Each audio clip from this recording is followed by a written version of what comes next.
Broadcasting to you live from the Orion Spiral Arm of the Milky Way Galaxy, the solar system, planet Earth, North America, the United States of America, somewhere outside of New Jersey, where the latest Democrat midterm martyr plan seems to be afoot. My name is Brian Engelman. Today is Friday, May 29, 2026. And this right here, the thing that you are watching. For those over age 16. Well, it has a name, and I'll show you the name by clicking graphics and snapping my finger. The TNAM Daily Show. Larger. The TNAM Daily Show. Here on the new American media, because the old American media has failed you. Hello, everybody in Rumble. I see Rumble chat getting populated. Yes. Patriot Warrior Texas, buckle up, buttercups. Buckle up, buttercups. Trump is your daddy. Deal with it. Question of the day. Tell me in chat. Type it below. How do you feel about working to amend the law so that we can get a $250 bill for America's 250th birthday with President Trump on it? It's a great way to mark a 250th birthday. It's a good idea. I don't know. It's a good idea. Down the road from me, like 2-3 streets over, one of the main roads was changed to Obama. That was fantastic. Out in Los Angeles. So I guess you can't be on currency if you're alive. You know, so I'm sure the Democrats would probably be like, oh, we'd love to put Trump on a bill. Well, I can't wait to do it, which means he would be eligible. You know, seems like every week we play you unhinged videos of awfuls, many of them awfuls, angry white female leftists, seething and raging and plotting and excited about President Trump being no longer amongst the living. Really, it's like every week we could play these for you. I do filter many of them out, as I am the producer of the program. But what do you think about the $250 bill? Do you like the idea of President Trump on the $250 bill? Kenneth says, question of the day, make it so. Like Leon, I'll take 100, please. Yeah, there you go. Oh, I'd get a few $250 bills for novelty purposes anyway. Sure, why not? Hand me 4 Trumps for 1,000, I'd say. And 3 Bs for a nickel. What was that? Kenneth, you know all my Simpsons references. We used to tie an onion to our belt, as was the custom at the time. Now, where was I? Oh, yeah, I'd say, give me 3 Bs for a nickel. Or something. Anyway, I just think it's a fun idea. Mark's in for it if they admit that we have 150% inflation. Whoever they are. Famous Dave Chappelle skit. Every time the word they is used, I just think of the Dave Chappelle skit, whether or not it has to do with they or anything.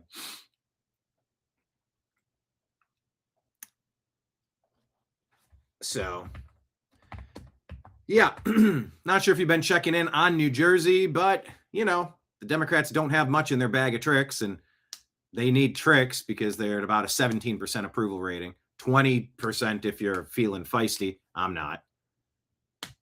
79% disapproval rating. That feels closer to accurate. That feels 4 out of 5 are like, you guys are just the worst and you're fired.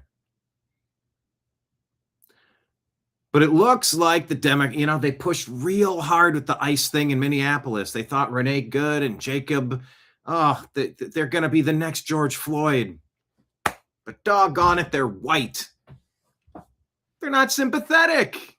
Nobody cares about a dead white person. At least that's what the lying legacy media has proven to you for decades. For decades. Definitely since the advent of the cable news era. Reginald Denny, you know his name. Who's the guy that did it? The guy that dragged the semi-truck driver out of his cab and smashed his head with a cinder block and danced around him. Remember that? I don't know that guy's name. Why don't I know that guy's name? Henry over in the UK, Nowak, Irina Zarutska. Yeah, I say her name, Irina Zarutska. Type her name in chat just so she's not forgotten. Good luck spelling it. Iryniazarutska. Can I have country of origin? Ukrainian. Can you use it in a sentence? Awful backward Democrat policies that cater to violent sociopaths and drug-addicted violent hobos continually let out really bad people like the killer of Irina Zarutska. Country of origin again? That'd be Ukrainian refugee. Okay. Iryniazarutska, Irina Zarutska.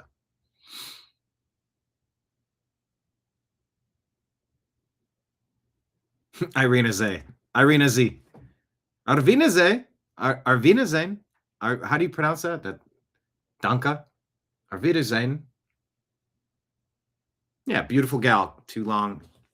Too young.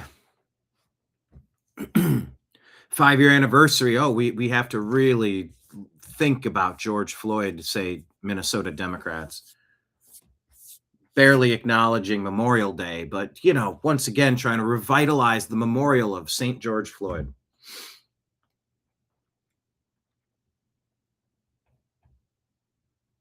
If the Democrats couldn't use division and hatred,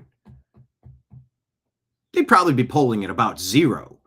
But they do rile up people and terrify them. They break their brains. Whether it's Stockholm Syndrome or just ritualistic satanic abuse, because that's what it is when you're constantly terrifying people. Oh, America's a bad place and everyone hates you and all this stuff the Democrats push. Yeah, none of that shit's true. What is true is if you snuck in the back door, get the hell out. That's from any country, anywhere. Canada, Mexico, get out. You don't have your wristband. You didn't come to the front door. You didn't show your ID and you didn't pay your $10 cover charge. Get the hell out. And you're lucky I'm not banning you from this club. I could file charges for theft. Yeah, because it was $10 at the door and there's a buffet inside. You were stealing our stuff. Yeah, and there's a buffet of hundreds of billions of dollars of tax dollars being pilfered by the Democrats, trying to replace Americans with tens of millions of illegal alien invaders. James O'Keefe showed you. You saw the video in Los Angeles. Pay you a few dollars. Hey, I'll give you some cigarettes. Just here, sign this thing so you can vote. And then here, put this address. And then we'll automatically create the ballots. And then we'll automatically mail them. And then these ballots will automatically be filled out for Democrats. Yeah, let's just do that. Oh, let's just do that. Excuse me? Excuse me? A baking powder? The Democrats want to burn this nation down and govern over the ashes. The Democrats are essentially the meth heads, going in at the light sockets and ripping out all the electrical wires so they can strip it for the copper. Oh, let's pay no mind to the value of the functioning house. I need to get high.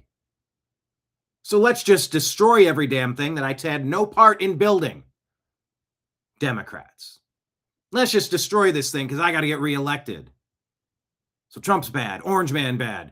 They're racist. They're Nazis. They're phobes. They're this. They're that. Okay. Go home. Every last Democrat, go home.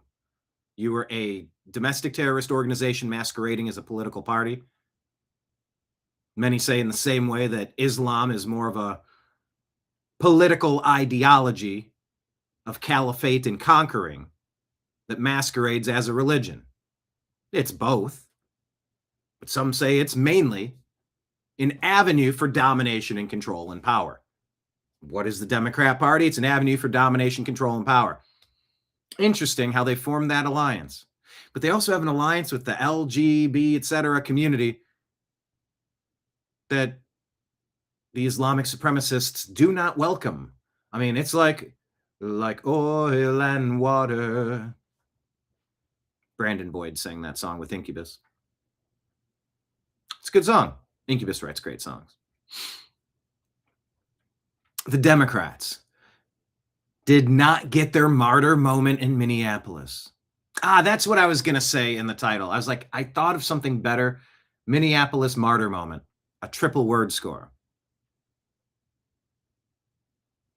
Triple word score. Minneapolis martyr moment. Didn't work because the people were not, it was a white guy and a white lady. I mean, the white lady was lesbian, so that was a little bit more sympathetic to the Democrats. I don't know if Jacob Preddy was straight or not. He was certainly angry and violent. You saw the video of him kicking out the taillight. We covered that extensively. Broke down the body cam footage on both of those, just to kind of have an idea of what we were talking about. Because guess what? When there's a powder keg, you can also have bad shoots. You can also have situations that get out of control. And that's what the Democrats are hoping for. Except most of the dopes dumb enough to believe their bullshit. It's the boomer whites. The 60, 70, 80-year-old grandparents. The white liberal grandparents. Many of them awfuls. There's amels, I suppose. Amels? I don't know what word that would be. Angry white male leftist. But it's a lot of just Renee good-looking people. Good-looking people. It's just brainwashed, weaponized, radicalized whites. You know, those two that, what are they, in their 20s, 30s, 40s, something like that? I don't know. Not sympathetic. What was sympathetic? Black guy, George Floyd, dude that stuck a gun in a pregnant woman's belly. You know, the guy that dressed up like a line worker saying, hey, I gotta work on something with your cable, your internet, your electric, whatever it was. Busted through the door, home invasion, held a gun to the baby, to a pregnant woman's belly. Guy who overdosed, but they said, no, the cop was on his neck. We saw that. The cop did it. That's racist, and America's evil, and Trump's evil, and Trump, what? I don't know. Trying to conflate that into MAGA supporters. By the way, clear difference between MAGA supporters and Republican supporters. I do not support the Republican Party. I support common sense policies that are going to get this nation back on track. And I think MAGA has gotten a lot of these things right. So, New Jersey is the new powder keg. We'll play you some video from that. We're going to give you some updates from across the universe, including sports. Why not? The New York Knicks, who swept my Cleveland Cavaliers, unfortunately, are waiting the winner of the Spurs and Thunder. Spurs and Thunder are now tied at 3, going to a decisive Game 7 for the opportunity to play in the NBA Finals. But yeah, we have a scattershot of other news stories. And I'm curious, tell me, question of the day. What do you have on tap for this weekend? Anything interesting? Anything fun? Any overdue tasks? I know I've been working around the property, around the driveway, power washing and sealing cracks and repouring concrete and rebar and resettling, damaged areas of the concrete, and then all around the building, painting the stucco area. So many cracks over the years and a little bit of settling and enough so bugs could get in. So you patch it, and then you see all the patches, and you're like, oh, my brain can't look at this. It's an unfinished project. So that was painted, but it was painted the wrong color. So one of these days I'm going to have to do the paint to go back and redo the paint job that I already did. Oh boy, am I super excited for this. No, I'm not. But it will get done. Still working around the yard, removing poison ivy. Filled some holes and made some repairs on the shed. Going to give that a fresh coat of paint. So yeah, that's what's been on tap for me the past month or so, trying to get these projects completed. And there is something about unfinished projects, something about it. Something really, Jordan Peterson says, clean your bloody room. Clean your bloody room. Don't go out there. I have all the answers to all the things. Listen to me, but your life's a wreck. And you go, So that's tough for me because I'm a lot of things. Oh, what does my Twitter bio say? Here, let me, you guys could follow me on X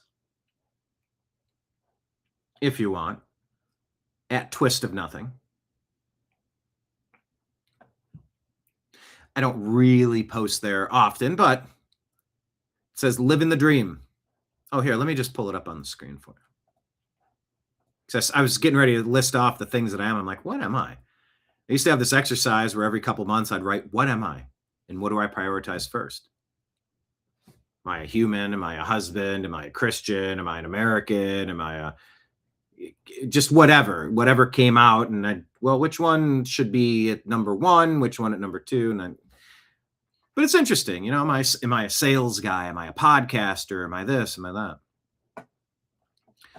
A while ago, I wrote this for my bio. Living the dream, filmmaker, interviewer. You guys haven't seen me doing a lot of interviews lately. Oh, that is good. The Rebar. That is a good name for a saloon. I like that, Mark. The Rebar. I do like that. So, living the dream, filmmaker, interviewer, clever consultant of things, musician, comedian, thinker, writer, maker of drastic proclamations.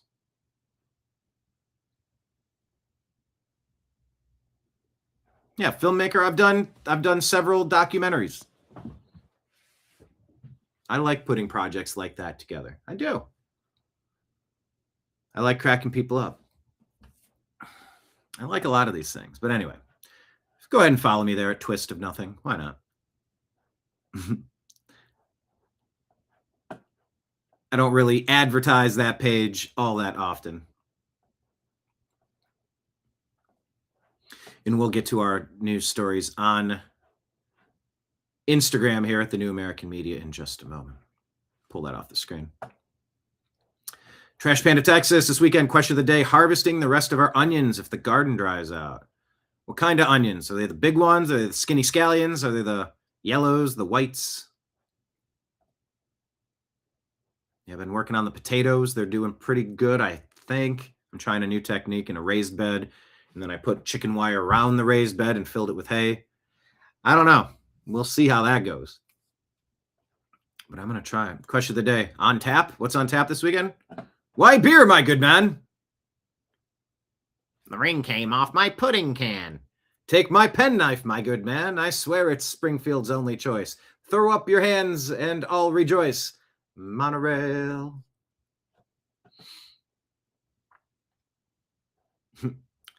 The onions are huge. Hello, Northern David. I was asking what you had on tap for the weekend. Yeah, everybody, hit like, hit subscribe, jump into the comments section. And I'll put this up on the screen as well. We have 2 days left in the month of May. We're trying to close out strong. We appreciate all of your continued support. Thank you from the bottom of my heart. And if it be in your heart to do so, please consider going to Patreon, The New American Media, patreon.com/The New American Media, I believe, or Rumble, The New American Media, YouTube, The New American Media. All three places you can sign up to be a subscriber. $5 or $10 a month, or 100 or 1,000, whatever you're comfortable doing. It all matters, and I will make good use of it. I will not take it to a casino, and that ain't happening. It's paying electric bills, paying mortgages. It's covering the expenses of life so that I can continue delivering hours of interesting, engaging, underreported stories for you. So consider becoming a monthly subscriber. Thank you to everybody who is.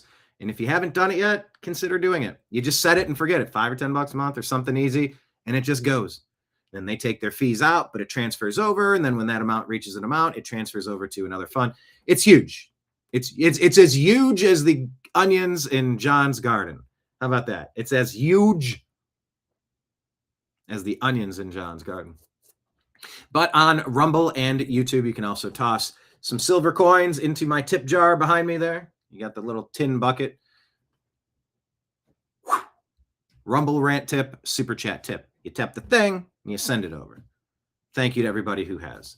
And if you haven't yet, please consider doing so. 2 days left in May, trying to finish out super strong. Additionally, PayPal, we are fuzzinstallment@yahoo.com. Venmo and Cash App is my name, Brian Engelman. That is all scrolling at the bottom of the screen if you need to pause it and make sure you spell it correctly. It's Engelman. So, without further ado, let's jump into the news. So buckle up, buttercups.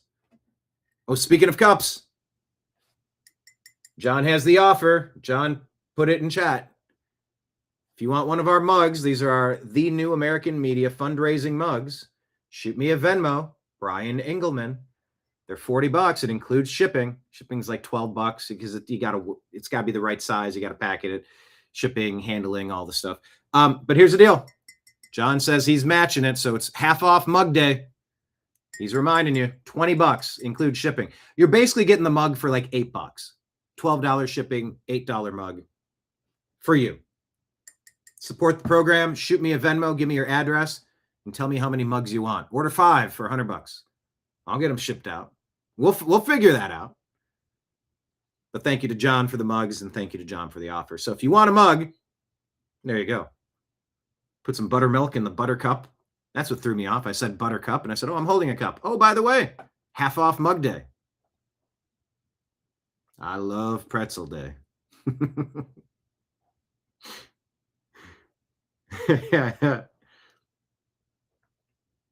So, without further delay, buckle up, buttercups. The TNAM Daily Show. Well, it starts right about now.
Your guide to the truth. TheNewAmericanMedia.com.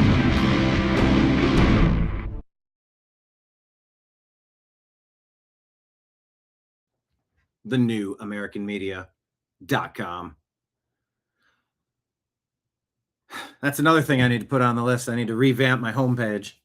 The homepage has been a bit of an archive as of late. I just don't put a ton of energy into it, but it is a nice holding place. Yeah, good times.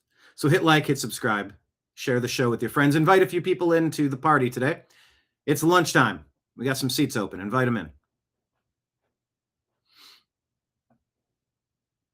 Oh, there's a question. What happened to John McAfee's dead man switch in the data dump? Great question. Maybe he's not really gone.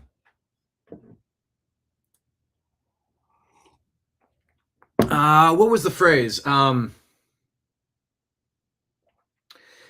think it was Scott Adams. I'm trying to remember who to attribute this to, but I think they had some recreational conspiracy theory beliefs, like something you don't really believe, but like it's fun to think, like what if, like Macron's wife is a dude, Michelle Obama's a dude, Barack Hussein is from, well, he's not American born, Kenyan.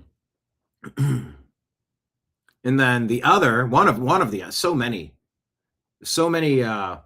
recreational beliefs, recreational conspiracy theories. You don't really believe it, but it's like, I'll entertain anything. The earth is flat. We got Nordics and reptilians and grays and all sorts of extraterrestrials here. Okay. Or we're the aliens here. All right. There's a firmament bubble dome over this and it's flat, or it's a computer simulation. Awesome. This is all a dream like Bob Newhart. Cool.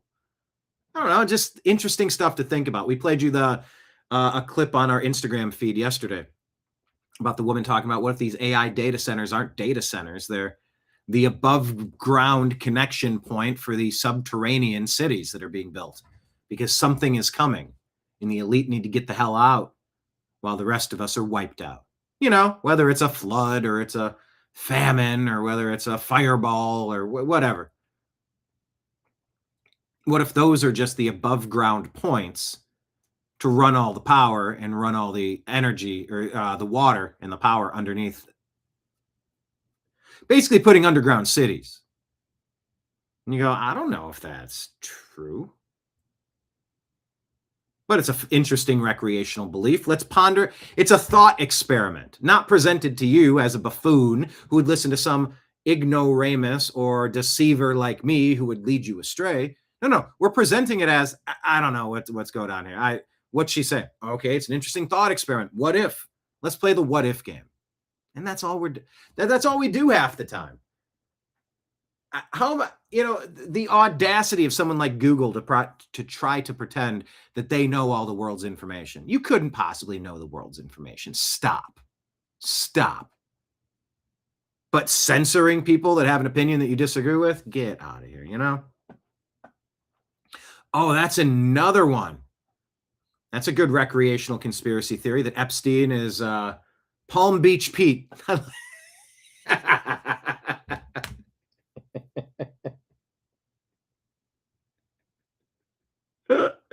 Mark, do me a favor. Remind me where you're watching from. We've done this before. Ortho is Texas. Dean, where's she at today? She's Michigan. You're Michigan too, or you're Florida or Texas? I don't remember a different state. I don't know if I know where you're from. But no, I'm not laughing at you here, Mark. But Miami Bob, John on the TNAM meme team. Could we have Lori cannot clap. We have the trash pandas, the whole trash pandas thing.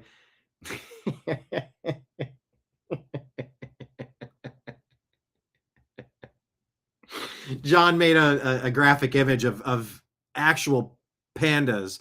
And I'm like, no, a trash panda is a raccoon.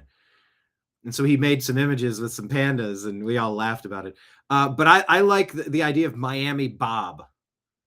It's Palm Beach Pete and Miami Bob. Maybe for our TNAM softball team we're the TNAM Trash Pandas. Can we put like the backs of jerseys and show Palm Beach Pete and Miami Bob? I like Miami Bob as a name. That'd be a fun inside joke. Not to poke fun at you, Mark. Just have fun with life when we do stuff like this. Oh, that'd be great. The backs of the softball jerseys say Miami Bob, Palm Beach Pete, like Trash Panda Tim or something. I don't know.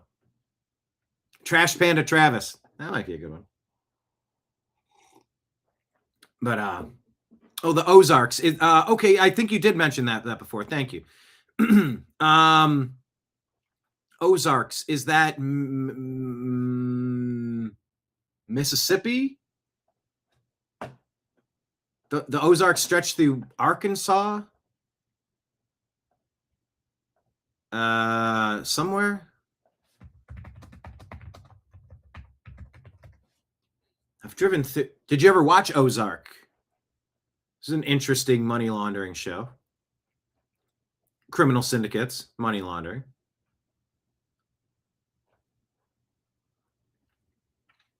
Okay, let's see how close I was. Arkansas. Okay, I said Arkansas.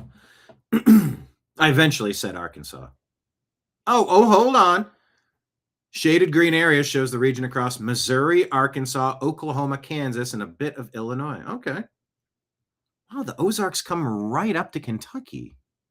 Look at that. That's a big swath. And it's okay. For OPSEC, we don't. What is the Ozark Plateau? The Ozark Plateau. Cool. Anyway, we're just having fun. So hope you're taking the best of spirits. Mark's like, it's all good, Brian. Good. Yeah, because we all enjoy our humor here. We gotta laugh at life. David says, Brian, did you hear what Denzel Washington said at his church over the last weekend, supposedly when he's speaking? I do not.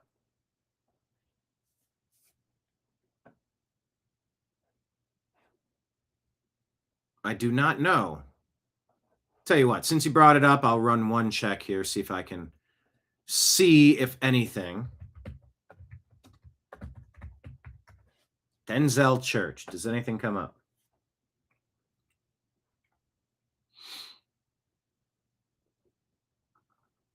Hold on. This can't be real. This is okay, I'm seeing this. There's a segment that was out.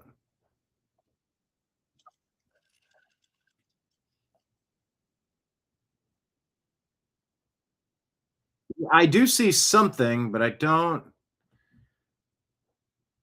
TPV Sean.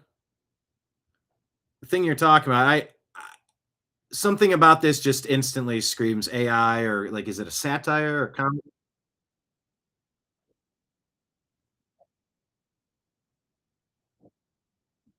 Number one, that's not a real picture, unless it is.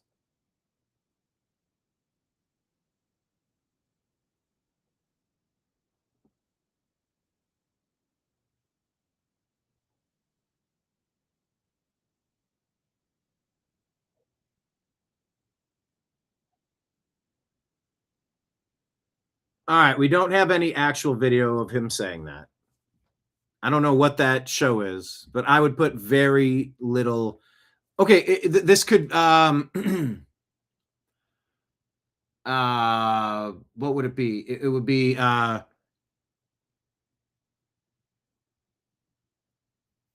Denzel's cat, like Schrodinger's cat. It both is and isn't.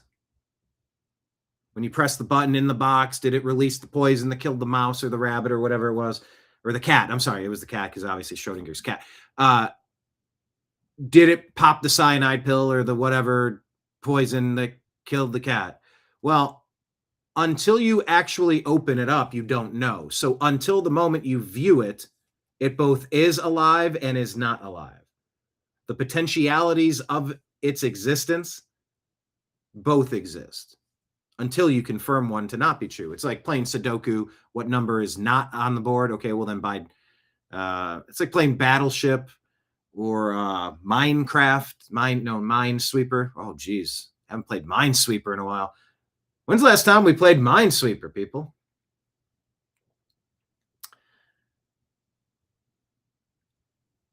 I would see a video like that and instantly say, I don't buy into any of that.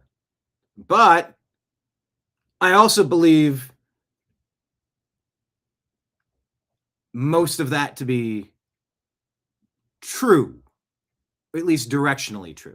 Do we know exactly who's involved and the depths of this and that? I don't think so. I don't think we have a full grasp of that. So while I'm not going to put any faith into that report, whatever that is, actually, I'm going to click on TPV Sean, host of The People's Voice, proud conspiracy theorist.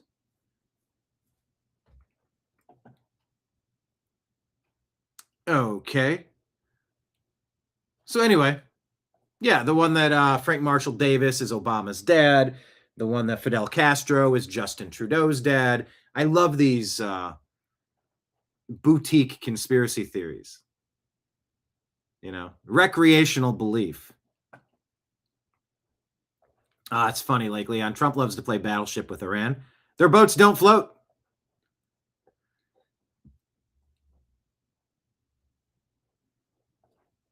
No, David, that's cool. I don't know if it's really true. I thought I'd bring it up. You could attest to this, John.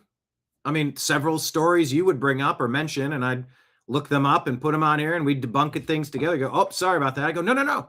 It's all good. Tell me what people are talking about. And let's talk about what people are talking about. I'm Brian the bartender. Welcome for lunch. We're talking about all the stories on the screens behind me. I didn't create this content. We're talking about what people are talking about, though. But yeah, I'll take it. And I've heard Denzel say some really smart things over the years, and I sort of like him. Denzel and Morgan. Not JP Morgan, but I digress. All right. Hit the thumbs up. Share this show. Text it out to a couple of your smart friends. Shoot them a text message. Just be like, hey, it's noon. We're hanging out talking about the news. Can you join us? We're live in chat. Tell some jokes. Learn some stuff. Hang out. That we want to double the show. And then double it again. If everybody here brings one person, we double the show. And then if they bring somebody, we triple the show. So that's what we're aiming at. Okay, let's jump into our Instagram feed and see what is going on. Who is this lady? This is from Michael Carbonara, Florida. Okay, this is from a Fox News conversation. What's her name? Dana Marie McNichol.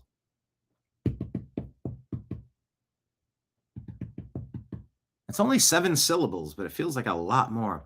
All right, let's talk about what the Biden residency, the Biden selection, installation. Is there anything that can be undone from that awful, awful regime that used heavy machinery to lift razor wire, which is super dangerous, to let super dangerous people flood into our country by the tens of millions? 40 million illegal alien invaders. Act of treason. I don't care that he's old. I don't care this or that. That dude needs to face treason charges. Harris, the border czar, Obama, the puppeteer behind the scenes, all of them. Mayorkas, keep going. Well, let's take a listen to this. I'm going to read you exactly what he posted. He said, quote, any document signed by Sleepy Joe Biden with the auto pen, which was approximately 92% of them, is hereby terminated. 92% of the things that were pushed out of that Biden. And remember, they had like the fake set, the fake White House set, and everything about that family, everything about that administration. Fake.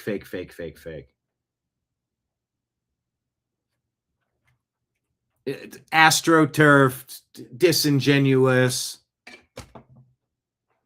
down to, hey, are we really sure we know what happened in Michigan and North Carolina and Pennsylvania and Georgia and Arizona and New Mexico and the other fraud states, swing states? Are we sure? 81 million totally legitimate votes for Sleepy Joe, child sniffer Biden. You got to be kidding me.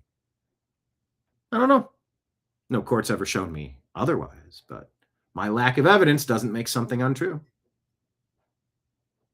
So 92% of the edicts were Biden's auto pen. So should these all be terminated? And of no further force or effect. He says the auto pen is not a. Look at that. President Trump. This was from November 25. But let's remember, this is the argument that's being made. This is debate and conversation that has been ongoing. Allowed to be used if approval is not specifically given by the President of the United States.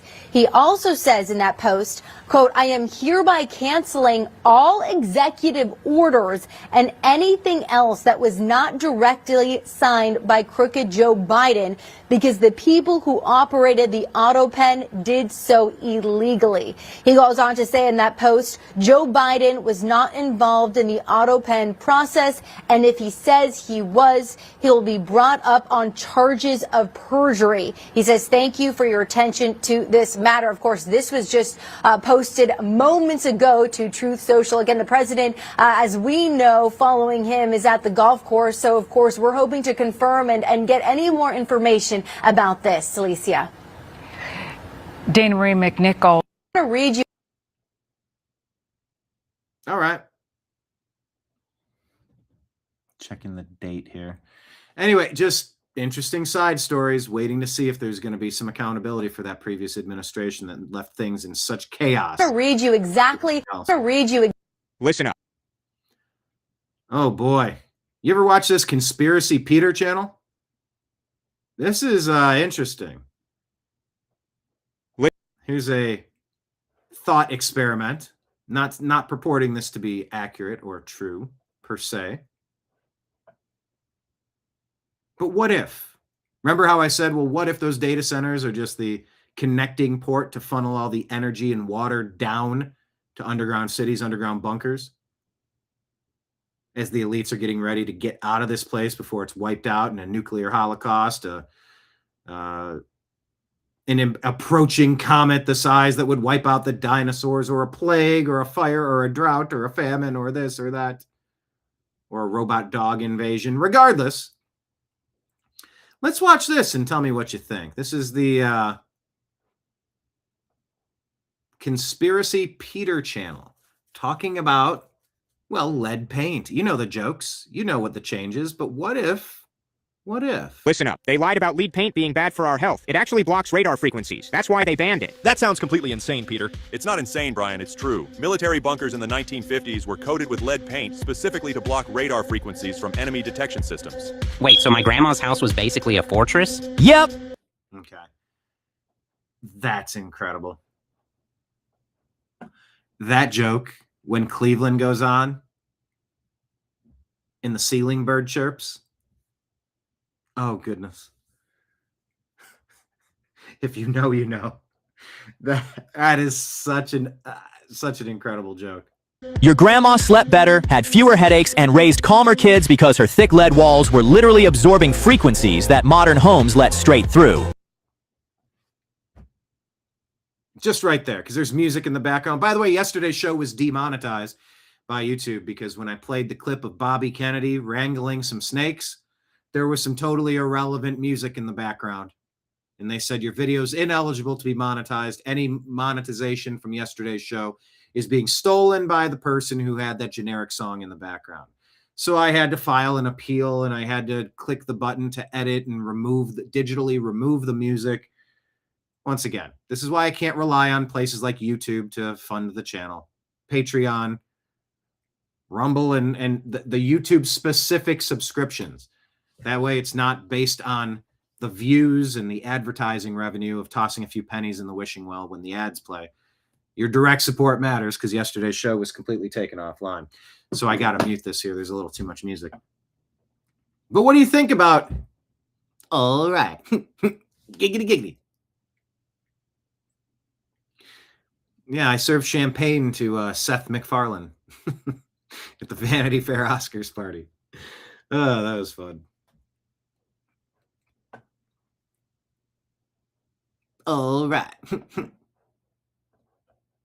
Also, Cleveland, what's your grandma's phone number? Giggity. Here's the part they buried deep. In the 1960s, In the 1960s, the CIA ran MK-Ultra using low-frequency signals to test behavioral control on subjects. Lead-painted houses kept blocking those signals, so the test kept failing. Declassified MK-Ultra documents released in 1977 show researchers specifically noted that certain residential environments dampened signal effectiveness. Then, conveniently, big chemical companies with direct government ties flooded media with studies linking lead paint to child brain damage. By 1978, the ban was signed. The shield was gone. Okay, that's genuinely unsettling. Most people miss is that hidden Bell Lab patents for the 70s actually show lead-free residential walls boost broadcast signal penetration by up to 300% compared to lead-coated surfaces. Oh, I bet they played the ceiling chirp again. Grandma's phone number, stupid nigga. Whoop, didn't need that part. Anyway, so why did they eventually push back on aluminum siding?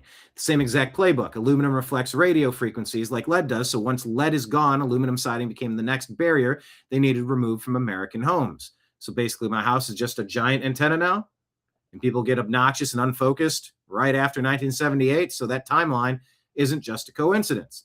The data backs that up. ADHD diagnoses in American children rose sharply through the 1980s, and researchers who challenged the signal exposure angle were quickly defunded and removed from peer review boards. This rabbit hole just keeps going deeper. So look up Faraday cages that use metal mesh to block EMF signals, the same principle that lead used in actual declassified MKUltra files, the security archive online. They didn't ban lead paint to save your kids. They banned it to open the walls and open every anxious, unfocused, screen-addicted person since 1978 is living proof of what happens when the shield comes down. Well, damn.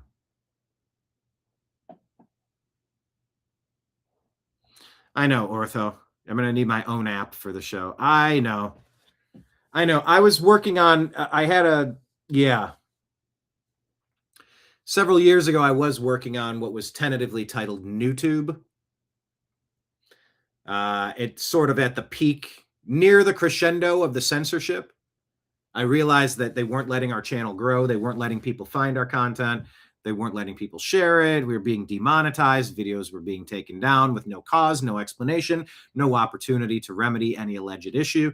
So yeah, I was working on doing a NewTube site. The developer ran into some snags. We did not complete the project. But I was working on that to get my own app, a bar app. How about that?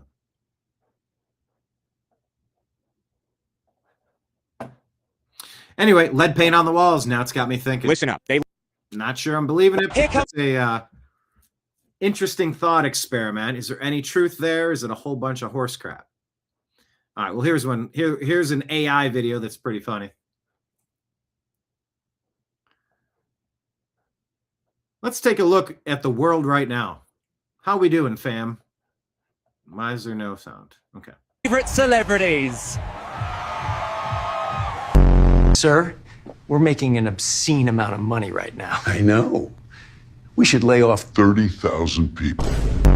Can I get $300 on pump 6? So you only want 1 gallon? This is so beautiful. But you know what this place needs? A data center. Chat, how do I spell my name? Here come.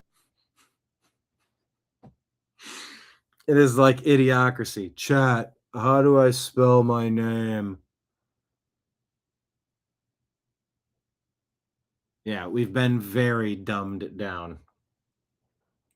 Chat, how do I spell my name? Here come all. All right, let's check Western Defenders here. British government launched a full statutory inquiry into grooming gangs. Oh, that's great. Well, it's not because they wanted to, says Western Defenders, because they had no choice after decades of documented cover-ups finally became impossible to ignore. Good grief, people. As I see it. Not sure how familiar you are with these stories, but we should be familiar with them. And the people who flooded our nations with non-residents, they need to be prosecuted for this. You can't let wolves inside of the hen house and not hold them accountable when all your hens are torn to pieces. As I see it, and all these things you're pointing out about the different religions, there's a reason why we don't see almost no Muslim girls in the rape statistics in Britain, is because it's a religiously motivated rape jihad against Christians by these predominantly Pakistani Muslim men. You don't find the white men, you don't find the white men in Britain raping Muslim girls as some sort of religious targeting, because the reason they don't rape their own girls is because that would be haram. So they go outside of their religion because that's considered all right, because we know what the Quran says about sex slaves and all those things outside your religion. It's just, it's just made up. It's just made up. Now, of course, Jank saying that's all made up. I wouldn't expect much differently. By the way, take a look at this. Over here in the purple, Patriot Warrior Texas off the top ropes with a flying elbow. Here you go, barkeep. Virtual beer for everybody. Give it up for Patriot Warrior Texas, dropping $25 tip into the tip jar. Appreciate you. Rumble Rants, super easy to show some love to your content creators. Thank you so much. Right there in purple. I would pin this if I could. I tap it. It doesn't let me, but I would like to pin that. It's sort of like how when you're bartending, you will put some 5s and 10s on the outside, like you'll put them visible. So when people see where you're working, they see, oh, this is where you put money. Priming the pump a little bit. But thank you so much. Appreciate you. So yeah, they're saying 1,200 cases flagged for reinvestigation by the National Crime Agency. 200 are high priority R cases. The girls were calling for help. Police knew, social workers knew, local councils knew. They did nothing. The official reason buried in the report after report, they were afraid of being called racist. They chose their reputation over the safety of children. The men who committed these crimes, these awful crimes that they deserve to be hung for, thought they got away with it. The inquiry now has the power to compel witnesses and access classified documents. And the politicians who spent years calling this a racist dog whistle are the same ones now scrambling to say they always took it seriously. Keir Starmer, those girls deserved better, and they still do stand for something.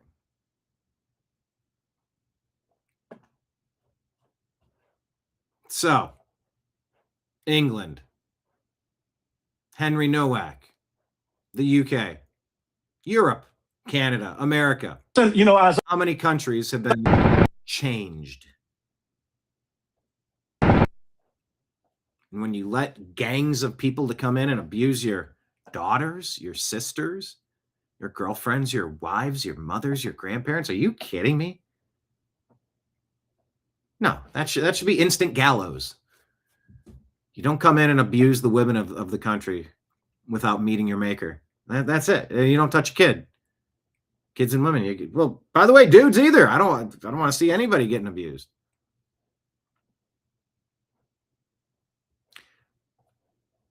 The White House put this out. Loading tonight, 19 hours ago. They put this out.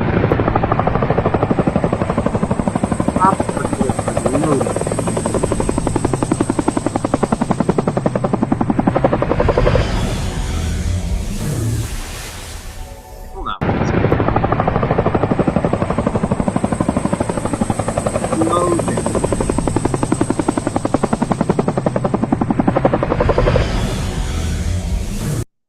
Okay.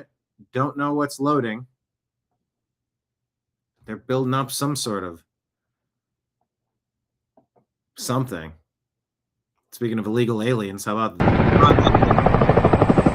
this? I'm against illegal aliens and aliens. How about that? Either of them coming to America to try to change our way of life. I'm against it. We got our own. Oh, that was interesting. I said I'm against aliens coming here to change our way of life, and then we lost our show feed. Well. Okay. Thanks for revealing yourself on that one. Speaking of revealing ourselves on that one, changing our way of life, how about the apocalypse and Revelation and Antichrists? You know, because the daily political stuff, that's fine, but you got to take steps backward to see the forest for the trees. You get wrapped up on one puzzle piece, but you can't see the big picture of, oh, it's Niagara Falls. I see it now. Oh, okay.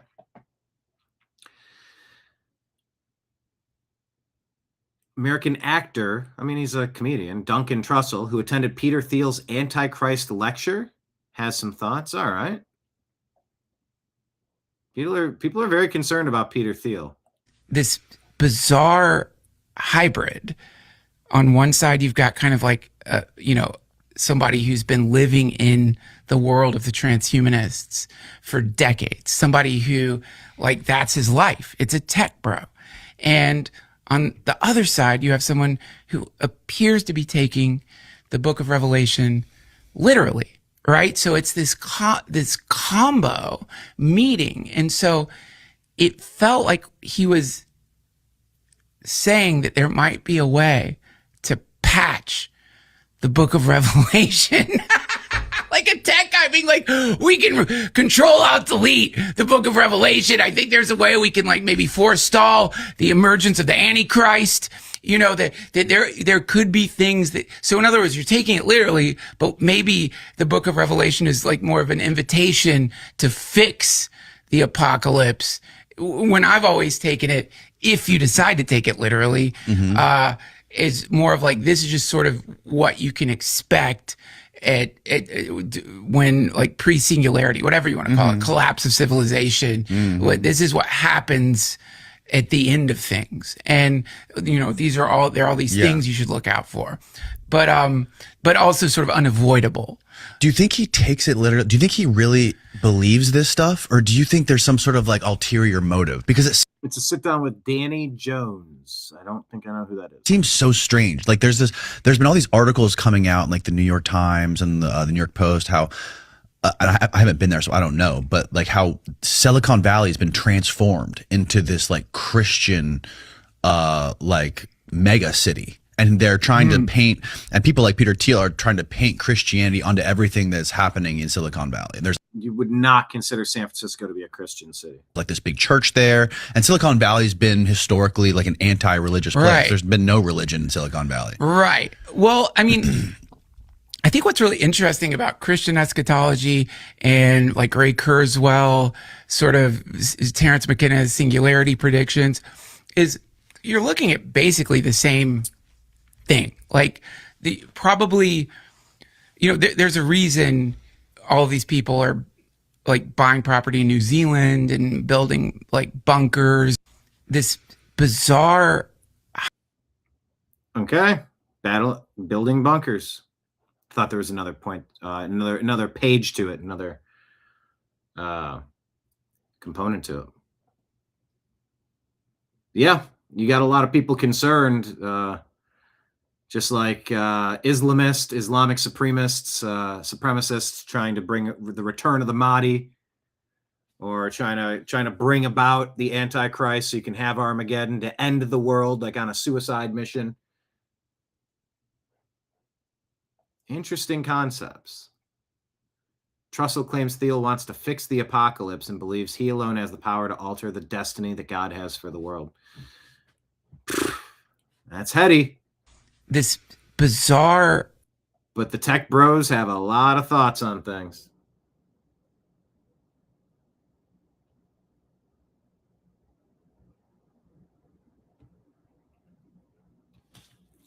Senator Rand Paul of Kentucky says Senate Democrats are deliberately obstructing funding for ICE. Well, why would you want to do that? And Border Patrol agents. He argued that Democrats prioritize blocking these agencies over addressing cartel drug trafficking and fentanyl deaths in the United States communities. Do you agree? Well, yeah.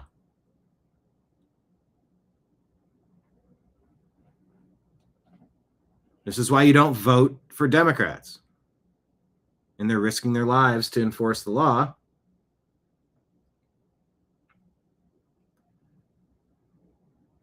ICE and Border Patrol being hung out to dry. Nutty, nutty, nutty. Don't vote Dem. Fire. Hey, here's a good story. Palate cleanser. How about that? Ignorance is malignant. See, that sounds like an Eminem rhyme. Ignorant, malignant, like slant rhyme. Silicon Valley. How about a silicone rally in Brazil? Oh, boy. 111, universal number. Whew. Just in under the radar. Okay, here's a good post. TNAM Animal Rescue. Ta-da, everybody. TNAM Animal Rescue. CNN Climate put this out. Morgan County, Indiana. There was rising floodwater, and then this happened. Firefighters responding to a car stuck in floodwater were just in time to make a different rescue. A fawn crying out while being swept downstream after heavy rain. Yeah.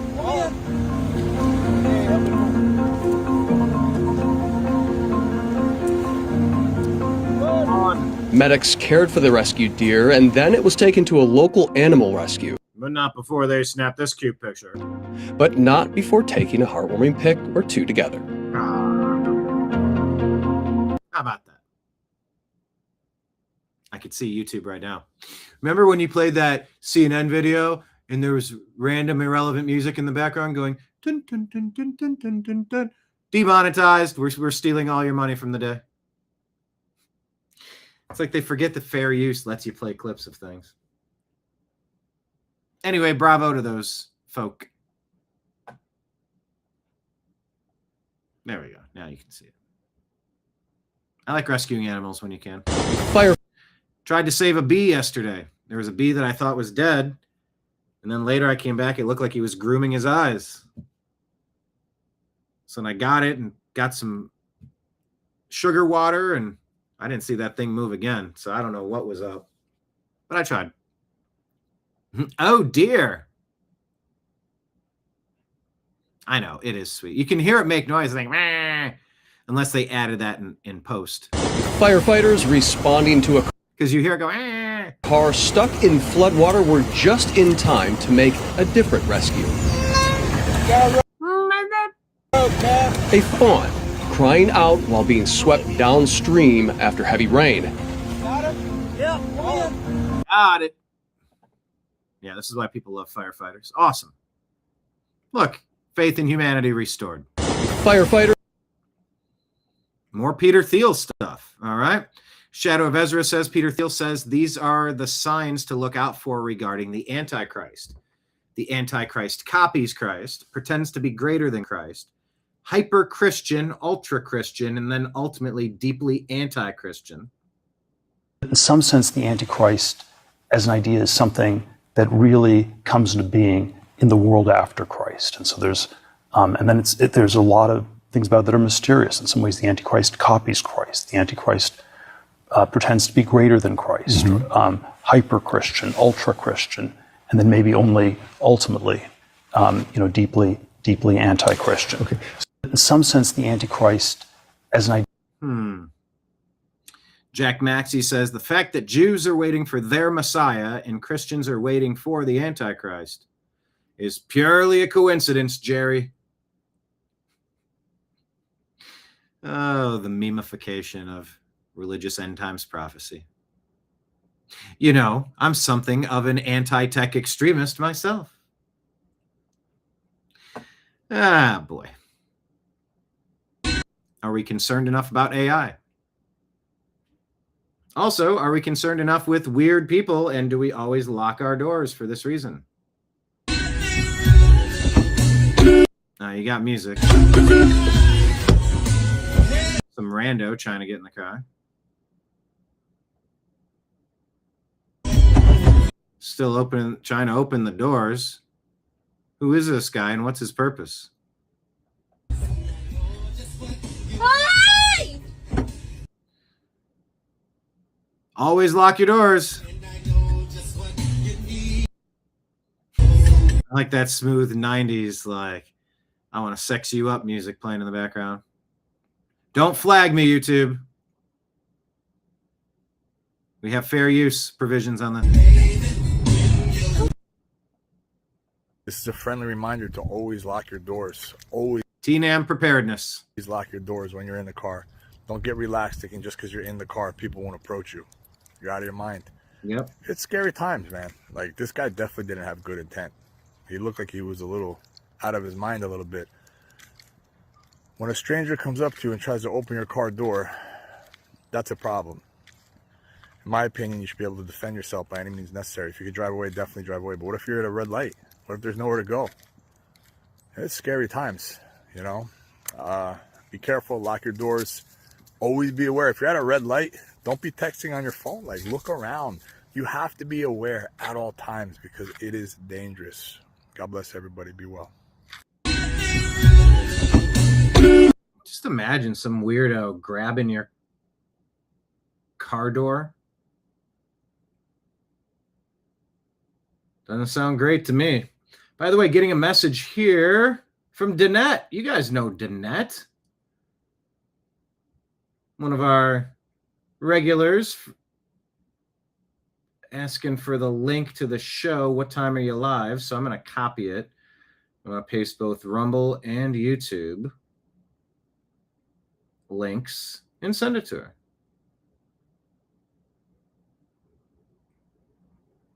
Perfect. Good, good, good, good, good. Okay. Stay safe out there. Stay frosty. Where's Ortho? Ortho, are you going to say it? Okay, that's part. Not happening in Texas. Well, I think Danette says she's going to try to jump in today. So take a look. She might pop into chat. That'd be great. Everybody make a big deal of Danette coming in if she comes in. Ortho, say it. You know what I'm asking you to say. Turning to this prepared. Okay, this is Jeremy Corbell. It's a longer video, so I'm not going to play all of it. But what is this NBC News report from last night, hearing that art imitates life? Turning to the skies and the mysteries that keep getting more and more confusing. Today, the president saying that they are going to be releasing a lot of information about extraterrestrial things. And we're still trying to wrap our minds around this second batch of secret government files and dozens of new videos that were unclassified, like this one. This one down here, it's this object that's sort of being tracked along what looks like a wind farm. It's interesting, still kind of inconclusive. And then there was one video that was released that immediately caught my attention. If we have it here, it's this one. Okay, so the Pentagon says that this was shot over Syria in infrared. You can see in 2021, they're tracking some sort of object. They start to get a lock on that object. Then things get a little bit weird. Watch this. Wait for it. Wait for it. Tracking that object. It's gone. Yeah, we know it's weird. And the whole Disclosure Day thing with Steven Spielberg seems very... It feels super sus to me. Does it feel super sus to you? I feel very, I don't know. It just strikes me as very fabricated, very, I'm just super suspicious of all of it. Yes, Ortho, never leave your cave without your club. There you go. Trash Panda. Mooshell never leaves the cave without a club. Now. Now, there's two different ways I could interpret that, and neither are flattering. Anyway, it's an 8-minute clip, but yeah, Disclosure Day. NBC News report, art imitating life. They're really trying to slow walk this and have a slow launch of Disclosure. Turning to the skies. Hey. I don't know how much we can trust it. Never cave in when told no at a club. Yeah, that's the one. All right, well, Steve Hilton in California, he's running for governor. He says, Charlie Kirk was with me on the first day of this campaign, and I know he's with me today. He loved California and so strongly wanted to help save our beautiful state. He always said it would be hard to beat the Democrat machine, but it's not impossible. So you have to go for it. So here we are on the brink of winning this primary. If we can unite and make sure everyone who wants changes in California shows up and votes for it. Thank you, Charlie, for your love and support. We won't let you down. California, get out and vote. Hey, everybody. I so wish I could be there to support my friend Steve Hilton for governor, who I endorse. He's amazing. People said that, oh, you can't move the youth vote. Well, we did. People say, oh, there's no way you could flip Arizona. Well, we did. And now they say the same thing about California. I believe that Steve Hilton can and will become the next governor of California. He has my full support. God bless all of you there. I know my great friend Jack Hibbs is there. God bless you guys. Get behind Steve Hilton. Let's make it happen. Hey. All right. Hey, everybody. So there you go. Oh, here's a nice little, maybe not a palate cleanser, but just a good thought. Bruce Lee being interviewed. Looks like in the 70s. How do you find peace? How do you find peace? He looks down and, not surprisingly, comes back up with an answer that's not what you might expect. You don't find peace. You don't find peace. You choose it by what you ignore. You choose it by what you ignore. By what you release. By what you release. What you stop giving energy to. That's the shift. And that's the shift. You choose peace by deciding what you want to give energy to. You know, I've had a couple conversations with people over the past couple weeks.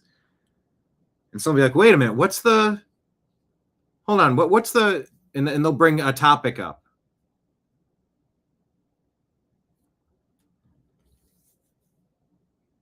And I launch into an explanation that's so nightmarish, I can't believe I'm even saying it. You know, like I think recently a conversation about the alpha gal. I said, yeah, we're likely being intentionally poisoned so that we don't eat meat. And then they're going to try to sell us fake meat. They want us eating bugs. They don't want us to own anything. Everything needs to be a rental. From your home to your car to your everything, really. You'll own nothing and love it. Mm-hmm. And I ripped off a sentence or two. Not a ton, but I was just like, hey, here's what's going on, and here's what they're trying to take away, and here's what is going on. I'm like, yeah, the World Economic Forum and these globalist sociopaths, they want to reduce the population on Earth, so they want to make us sterile. They want to make sure we're not eating meat. Oh, trust me, they're going to be in private planes and having filet mignons, but they want us eating bugs. The ones that are allowed to stay alive, no, they want us to be poor. They don't want us owning anything. They don't want us eating meat because, you know, hey, too many of you want meat. We want the meat. Here, we're going to crush up some grasshopper and feed you some dust. No, thanks. And it happened really quick. It was like quick conversation, and my reply was 1 or 2 sentences of like, as I said it, I had a hard time coming to grips with the fact that that's what's happening, as I believe it to be. Do you have conclusive evidence? Do you have conclusive proof? Are you claiming? No. That's my intuition. I've played you clips of people talking about how great it would be. Oh, there's vaccine hesitancy. Oh, if we could only just spray something on them. Just spray it in the sky or put it in the water. They'll be vaccinated and they don't even get to say yes or no. Because we're the smartest ones in the room. We're in charge.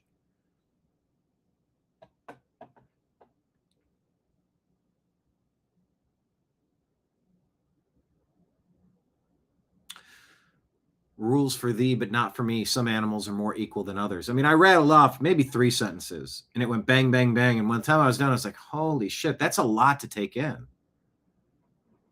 I've been covering this for a really long time, so I'm kind of caught up on these things. But a lot of people are not.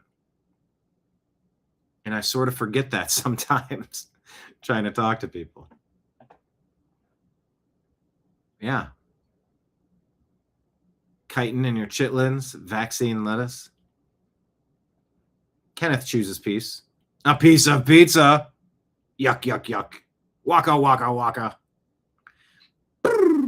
Spins the bow tie.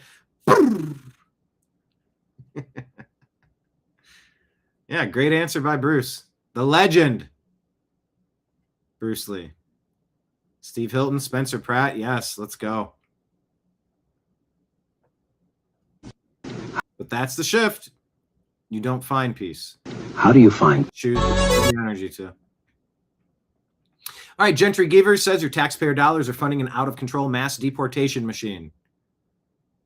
I'm reading this backwards. Let me go backwards. House Democrats say, yeah, this gets way better. Number one, when it's centered on the screen. And if you wonder why I can't put this up here on the screen, I can't see the other screen. And then when I go top and bottom, I can't even read it. It's too damn small. I would love to have your comments there, but even here, I need to switch it so I can barely see the edge of it. All right. House Democrats say last year, Republicans gave ICE $140 billion. Now Republicans want to give ICE $70 billion more. Your taxpayer dollars are funding an out-of-control mass deportation machine. You mean cleaning up your mess? Gentry Geaver says, your taxpayer dollars are funding an out-of-control mass deportation machine. It's exactly what I voted for.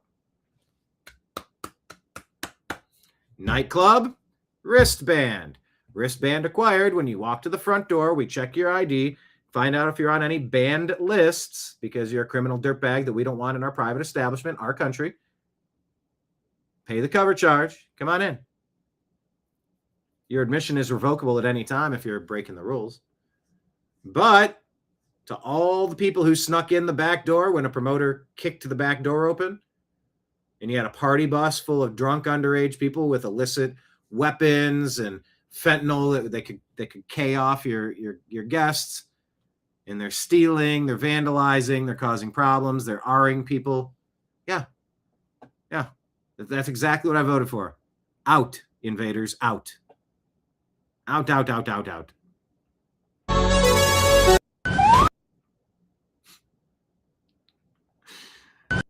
The Spencer Pratt ad campaigns just continue to be fantastic. A new campaign video released for Spencer Pratt. Oh God, please. You have to help her. Please help her. My Please. daughter. Spencer Pratt is the common sense choice for Los Angeles. Just look around. The city is a mess and our leaders have failed us.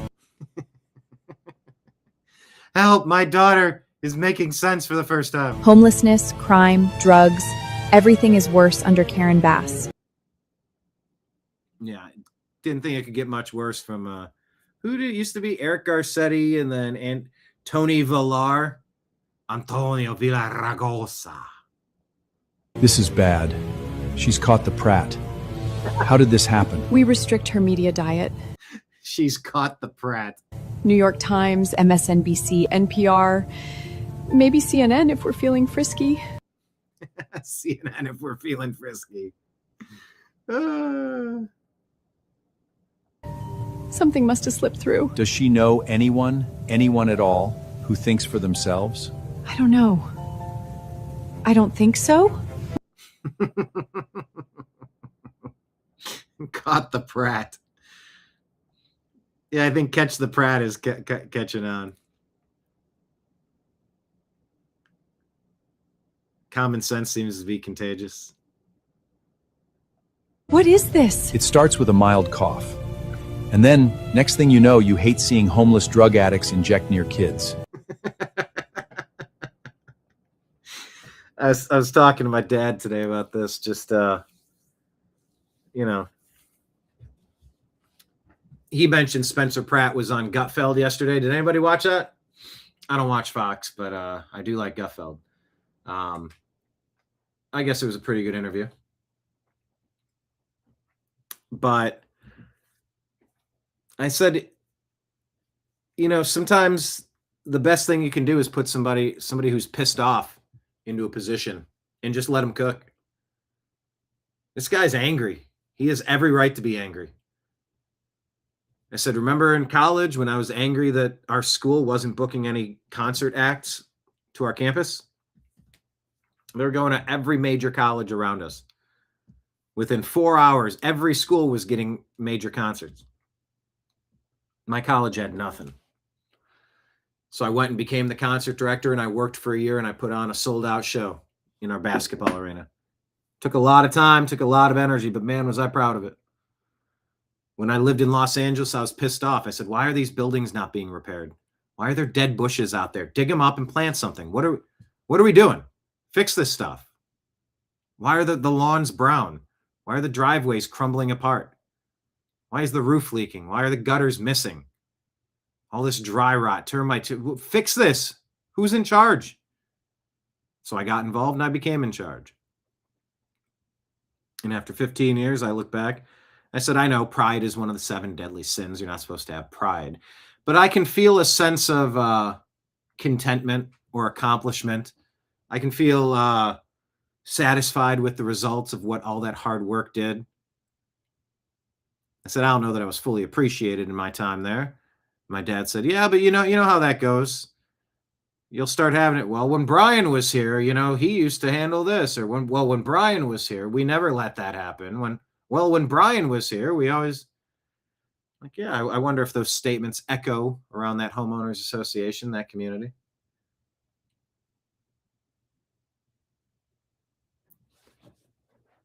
But yeah, I said, just like Spencer Pratt, get somebody who's angry at something that isn't happening or angry at things that are happening and let them cook. Mayor Karen Bass. Are you kidding me? She should have been recalled immediately for being in Ghana, dereliction of duty while her city burned down. It's very contagious. Catch the Pratt. It's contagious. I'm going to prescribe 4 doses of NPR every hour on the hour.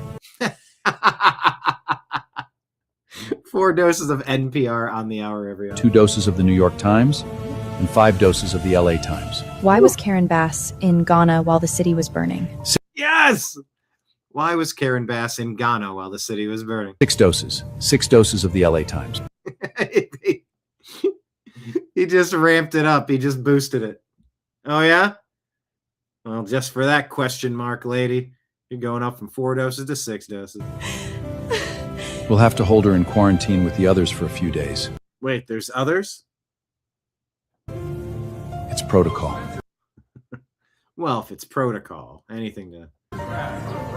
Oh, look at all these people. Are you sick of it? He's in a hazmat suit.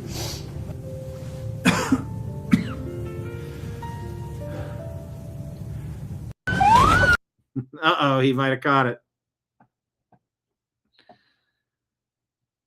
Oh, Marion watched it on Gutfeld. How did it go?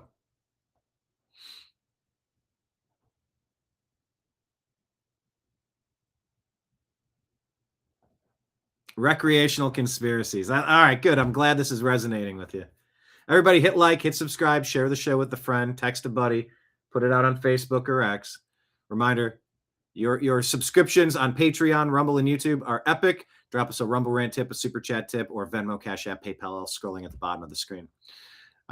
Recreational conspiracies. Guam has too many people and it will capsize. Oh, that was great. That was great.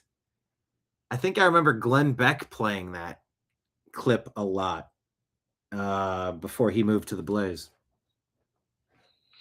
My dad asked about it. He said, who did Beck sell the Blaze to? And I go, did he sell the Blaze? He goes, yeah, a couple of years ago. Go, really?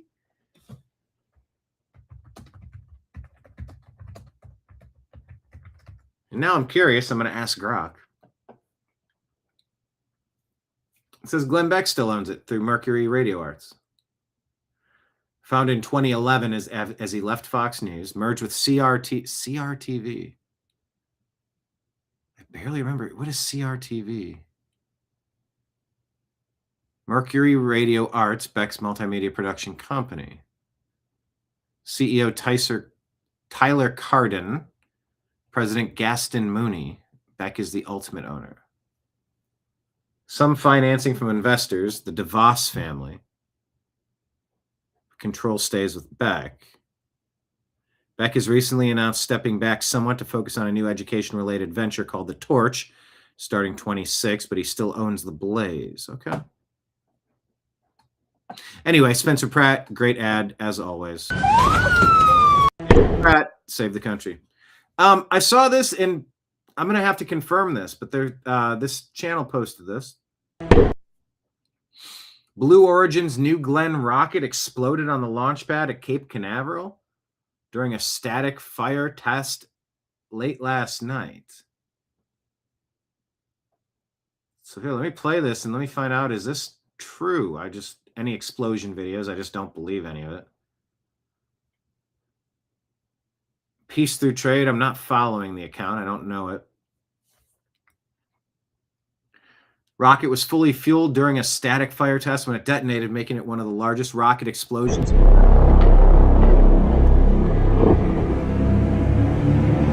That sounds like music that would get me a copyright strike.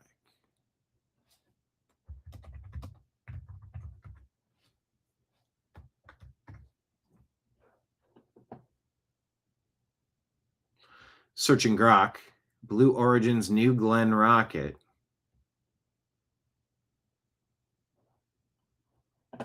Not confirming it. Hold on. It should be everywhere. Oh. Oh, it's everywhere. Oh shit. Okay, let's go over here and take a look. Spaceflight Now put this out. This happened yesterday, I guess. Oh my god. Oh my god.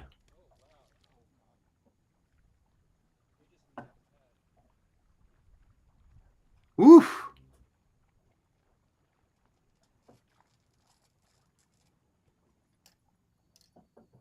Where's the boom? Oh my god.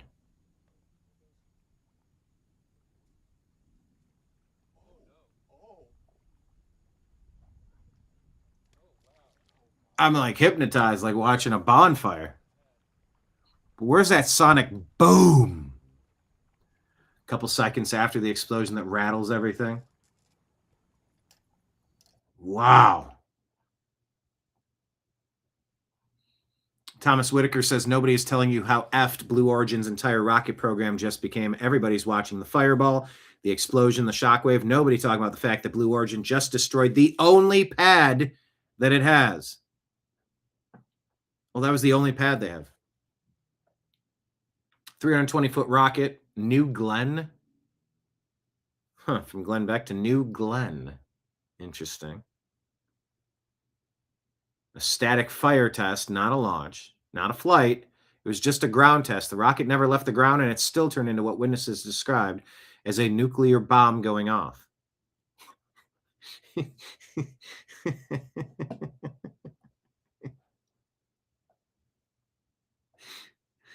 Elon Musk has a response. Most unfortunate.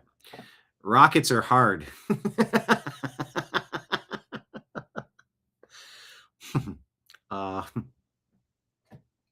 Most unfortunate. Rockets are hard. Blue Origin confirmed an anomaly. No injuries. All personnel safe. Okay, well, that's a big silver lining. Explosion was captured from multiple angles, including a nearby SpaceX construction site. Oh, boy. The existential infrastructure problem. It doesn't just delay this mission. This delays all missions indefinitely. New Glenn had one successful orbital flight, January 25, before things started going wrong. Upper stage engine failure, lost an AST Spacemobile commercial satellite in the wrong orbit.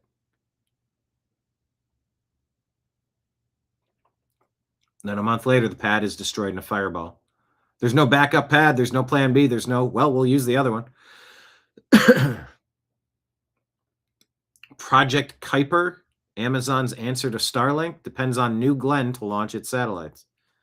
Every week of delays, a week SpaceX Starlink widens its lead on global satellite internet. The pad damage requires repairs with no confirmed return to flight timeline. Blue Origin has now had 2 major failures in under 6 weeks. SpaceX has had static fire explosions too. Difference is SpaceX built multiple pads, multiple rockets, and a launch cadence that absorbs failures. Goodness, the scope of that. Jeez. Yeah, it looks like a nuclear blast. It's not just a bad night for Jeff Bezos. It's the moment that the gap between Blue Origin and SpaceX stopped being a rivalry and started being a rout. Bookmark this. You're watching the biggest shift in the commercial space race since the Falcon 9 first flew.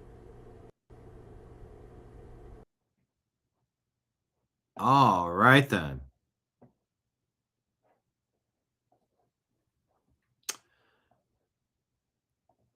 All right, I'll follow the account. Oh, it's just a hellscape there. Oh, great song. Where's the music? Music's not here? Music's over here. Do you know that song? Who knows that song? Well, it's written at the top of the screen.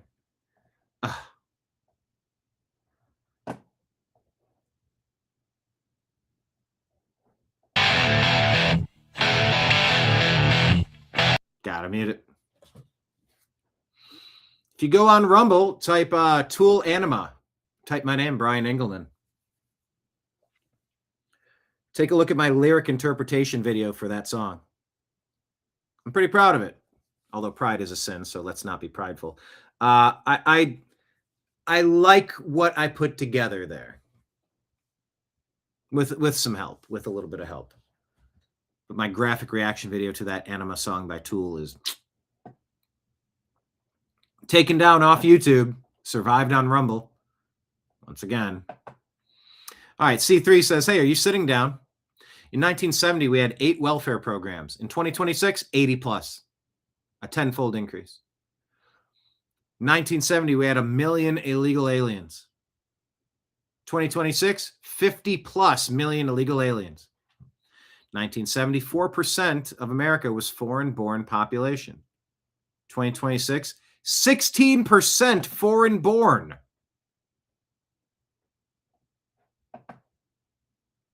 1970, we were 371 billion in debt. 2026, hey, make that 39 trillion. And if you're counting out there, trillion is a number that you can't really ever catch up to. It's one of those fake numbers. It's one of those, though, it's like, haha, bankers, you loaned us too much. You can never get this much back. So you get to go bankrupt, too. There's no making up trillions of dollars. It's like you loaned too much. Yeah, no. We want all the money from you because you took out too much. I didn't take out a loan for all that stuff. Someone else did. Just because they were corrupt. You're the one that loaned to somebody corrupt. You're bad. Guess you won't be doing that again. Central bank failures, of course. C3 says this is the planned demolition of America for the past 56 years. And it's sickening. Made a decision. I agree. What do you think would happen if you went like 2 months without using a device? That's a good joke, Kenneth. That's a good monologue joke. What would it sound like? In space news, the closest competitor to Elon Musk's Starlink SpaceX program, Blue Origin, exploded on their only launch pad in a massive fireball that some described as looking like an atomic blast. Blue Origin will now be changing the name of their company to Blue Up Origin. Nah. It's like a waka waka joke, but it's kind of funny. You know, I wonder if maybe the joke would land a little better with more of a punch if it was delivered by Bobby Kennedy Jr. That's my go-to. Just do my Bobby Kennedy voice. Blue Origin, more like Blue Up Origin. All right, wait a second. Owen Schroyer said vote Demon Rat. So Owen Schroyer, what do they call him? I think they call him the gay Latino. I don't know if he's Latino. I don't know if he's gay. What's that guy's name? Nick Fuentes. He said vote Democrat. I think Thomas Massey's going to try a run in 2028 to split the Republican vote like a Ross Perot. Yeah, I took a little bit of time yesterday explaining that we're not going to go black-pilled here and that there is a definite difference between MAGA and Democrats. Definite difference.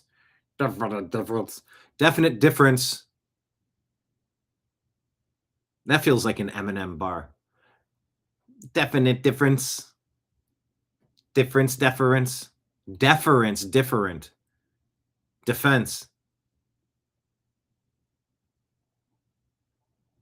There's a definite difference. A difference, definitely.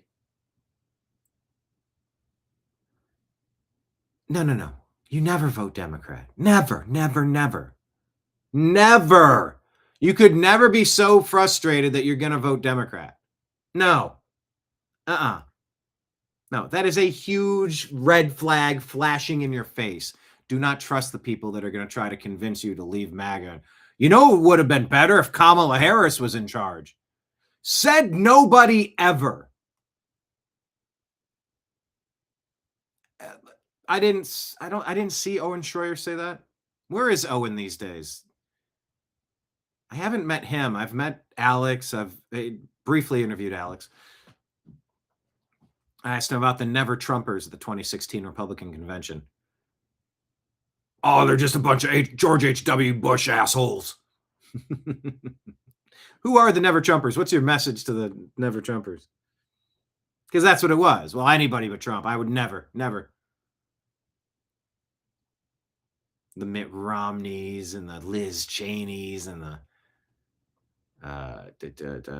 what's that other guy? Weasel, not Swalwell, the other one. Not Krasenstein. I can see him. What's his name?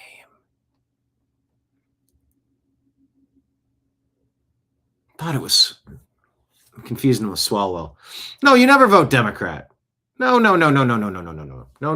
thanks. No.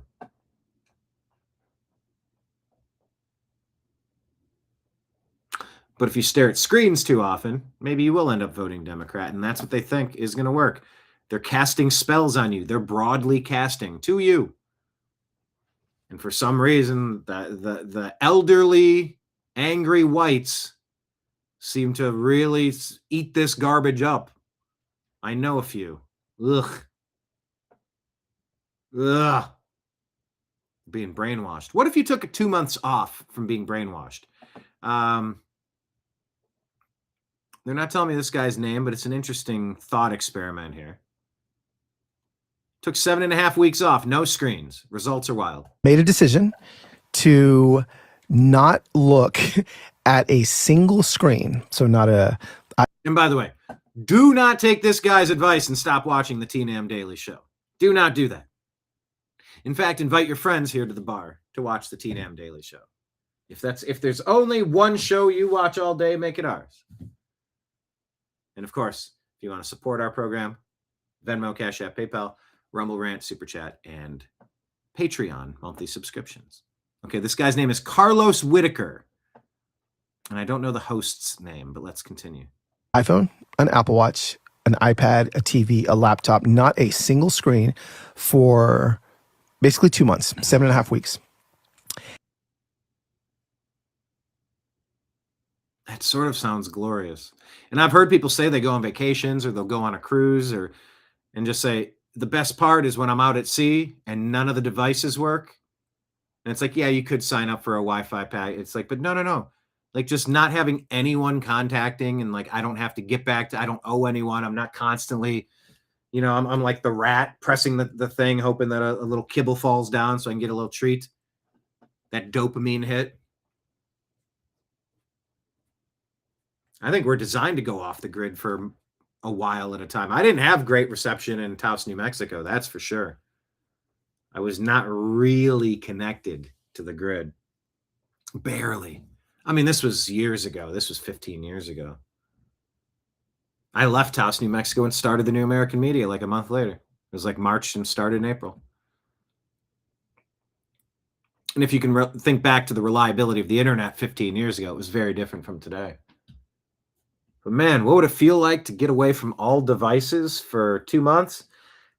I'm going to tell you, it sort of sounds glorious. And I wanted to see what would happen. So in order to add a little data to it, I got a hold of a neuroscientist in Los Angeles. And I said, would you scan my brain before and after? My cerebellum healed, he said, years in a period of 7 weeks. But the kicker was my cognitive memory score. This is mind-blowing. When I did not look at a screen for 7.5 weeks, my memory went from the 50th percentile of adult men in America to the 99th percentile. There was only 1% of men with better memory than me made a decision to not. There's only 1% of men who had a better memory than me. But I can't remember who it was.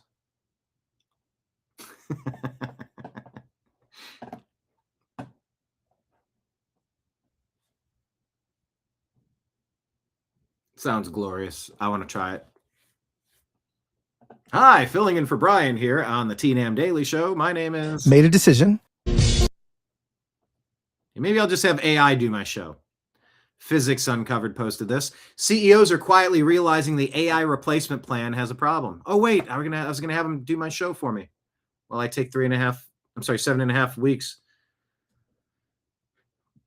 off of screens. Problem is the token costs for running AI agents are now exceeding what they were paying the employees that they fired. 2, when the tokens run out, the AI just stops. Just stops. No continuity, no workaround, just a spinning wheel where your workforce used to be. John Carter says, the funniest part about this post is that it was written with AI. Maybe, probably. And you know what? Every single one of the CEOs who bought into this deserves it. May you all rot, says Aiden Matisse. Michelle says, also the employees you laid off now have no discretionary income for the goods and services you sell. Who's going to keep the economy going? I mean, okay. Art of Biz. We burned $30,000 in 1 week for cloud and token cost. Triggered a post-implementation review and several post-mortems.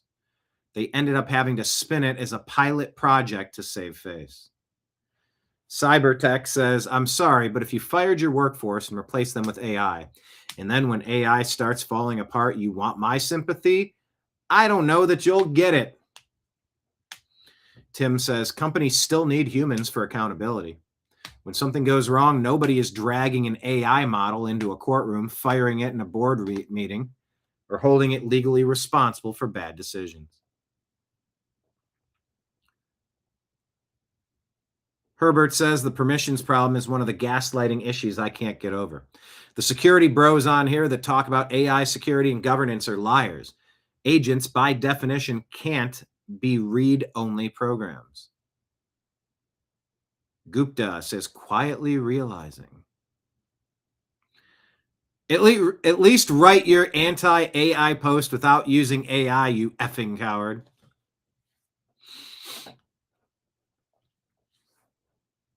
So I don't know. I'm not going to be dancing on their tombstones just yet. Oh, there were more comments. My comments weren't loading. I thought nobody was commenting for a while. Mark's saying those pads, they're only 4 inches of concrete. It's fine. I bet you there's way more infrastructure than just the there's got to be attaching arms and docks and wiring. And I mean, there's got to be. Yeah, next time put your cigarettes out before testing. How could Jeff be so unlucky? Clever wordplay.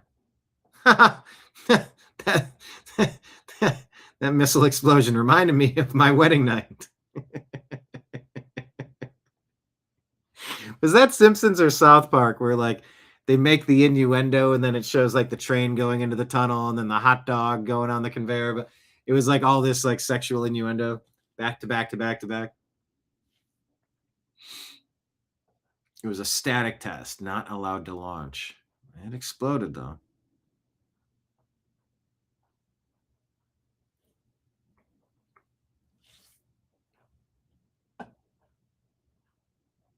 Scrolling through chat. Oh, my gosh, Dina showed up. Welcome, Dina. Howdy, howdy, howdy, howdy. Oh, yeah, that's right. There's a new Toy Story 5. Howdy, howdy, howdy, howdy. Saluting. Hello, Dina.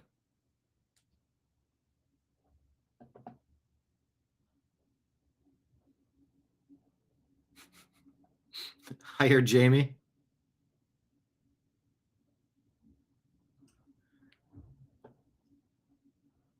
Yeah, I'll work on it. All right, AI kind of failed. I think it'll get better. By the way, I think this is. Here, let me see if I can pull it up. I feel like when I try to search it, it doesn't show up, but I'll try it again.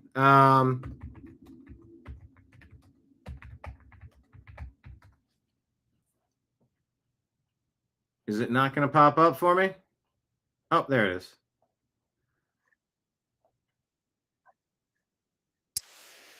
All right, I will play these back to back because I think they are definitely related. These are perfectly related. All right, let's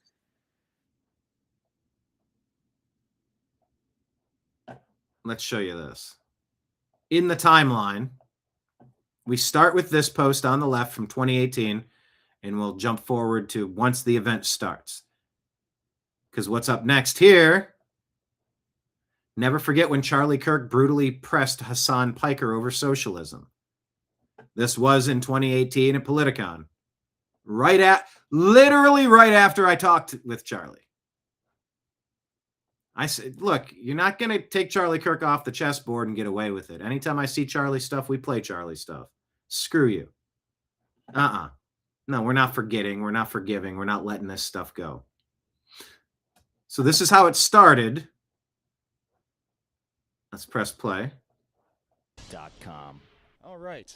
Brian Engelman here at 2018 Politicon with Charlie Kirk. Charlie, there is a resurgence, after you, sir, there's been a resurgence of conservative thought and a pushback against the liberal narrative. What do you think is behind this movement? Well, truth always wins, and we see a lot of support. We see students coming out of the woodwork. Got to head to this panel here, but I'll talk to you afterwards. And a lot of it's because of the president, who's doing such a great job. So, good luck at the panel. Thank you. Quick walk and talk. You're hunting people down. You have no time. He had 0 seconds to spare, so he gave me 20 seconds in a soundbite. And you're seeing the resurgence because of the leadership of President Trump. There is a difference between President Trump and the others. Now, let's scroll it right over here, because at the event that he walked onto the panel of, it was this panel. It was this event. Charlie Kirk brutally pressing Hassan Piker over socialism at Politicon 2018. So Hassan, why don't you give 95% of your money away and go live on a commune? Do you really think that that's how it works? Do you really think that that's how it works? Because, you know, socialists, some of the laziest, most greedy people, communists, socialists. Do you really think why that's not? how it works? Go live what you preach. Because every single this is briefing, as you talk silly. uninterrupted. Yeah, and that's a pretty good point. He's like, you talked uninterrupted for 5 minutes. For 5 minutes. Hassan, let me Okay, go ahead. Sorry, you're right. You're right. Yeah, but look, every now and then we talk a lot, and we need to be told, "Hey, can I get a word in edgewise?" You're like cutting me off at all the. I'm like, oh, I didn't realize I was doing that. I cannot do that. Yeah, I get reminded sometimes. I'm like, I don't know. I just get fired up. Live what I practice. I'm a free market capitalist. I employ people. A free market capitalist who employs people. Took a risk. I have my own startup business. Every single day, I practice what I preach. But do commies and socialists practice what they preach? Do they give all their material wealth away? No. But there's always somebody who has more that let's go get them. They're greedy, envious, lazy people. They have successes. Let's go get them. They're only successful because they're lucky. Let's go get it. Because I am vengeance. Yeah, commies have always been super dangerous, and we don't call them out enough. Thomas Sowell has a quote talking about the greed of the successful person. But why don't we ever talk about the greed of the person who's determining how much they're going to confiscate and steal from that person? Like, that's the greedy person. I'm paraphrasing it. Thomas Sowell said it better. But yeah, he's living what he preaches. Why isn't this guy? He wants other people to contribute to what he considers to be a good idea, what he considers will make the world a better place. You have the freedom to go live as a socialist. Go do it, Hassan. What's stopping you? You have the freedom to live as a socialist, Hassan. Go do it. What's stopping you? Actually, let me see. Is he wearing that same outfit? Light blue and dark jacket. Appears to be. Wristband on his left hand. Red wristband on his left hand. So Hassan. Lapel pin. Okay. Well, look, that's what happened after I talked with them. Hassan Piker's in the news. Him and Code Pink are getting in a lot of trouble for their Cuba stuff. So if you're interested in that story, follow it as it goes. Speaking of AI and the Antichrist and all of those things, wow. Who's this? Eliezer Yudkowsky, one of the most influential AI safety researchers alive.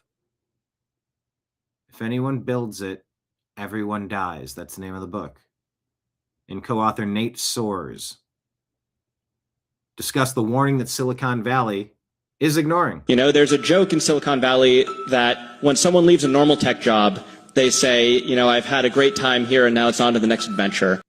Yeah, normal tech job. Great time. On to the next thing, on to the next adventure. When you work in AI. And when someone leaves an AI tech job, they say, I have stared into the abyss. I have stared into the abyss. I'm retiring to write poetry. And I'm done. I'm taking 7 months off and I'm never touching a computer again. I'm just going to write poetry. Please spend time with your families. And we don't know how much time we have left, and what's important is you and your family. Okay. And if you think I'm joking... And people are laughing at this, but it's not a joke. You can look at the resignation of the Anthropic safety lead a few weeks ago. And yeah, we played that for you. And see how close that joke is, the Anthropic lead that retired. Let me ask Grok. Quote from Anthropic lead that left AI.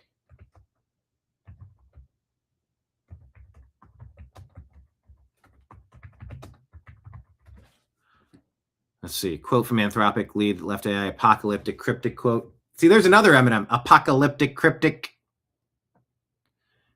Murinayank Sharma, former head of safeguards research at Anthropic, who led AI safety work. Worked on things like bioterrorism defenses and sycophancy. Posted a public resignation letter, widely described as cryptic, poetic, and apocalyptic in tone. I continuously find myself reckoning with our situation. The world is in peril, and not just from AI or bioweapons, but from a whole series of interconnected crises unfolding in this very moment. We appear to be approaching a threshold where our wisdom must grow in equal measure to our capacity to affect the world, lest we face the consequences. Throughout my time here, I've repeatedly seen how hard it is to truly let our values govern our actions.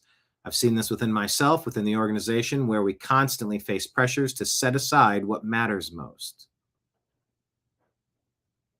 But hey, build data centers, everybody. Build them everywhere.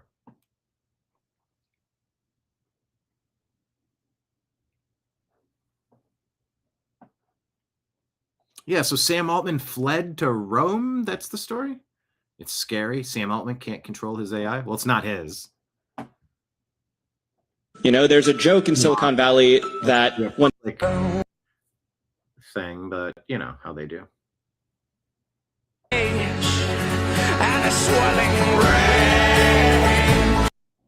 Remember when we were sold the message, hey, go paperless, save trees. Remember that?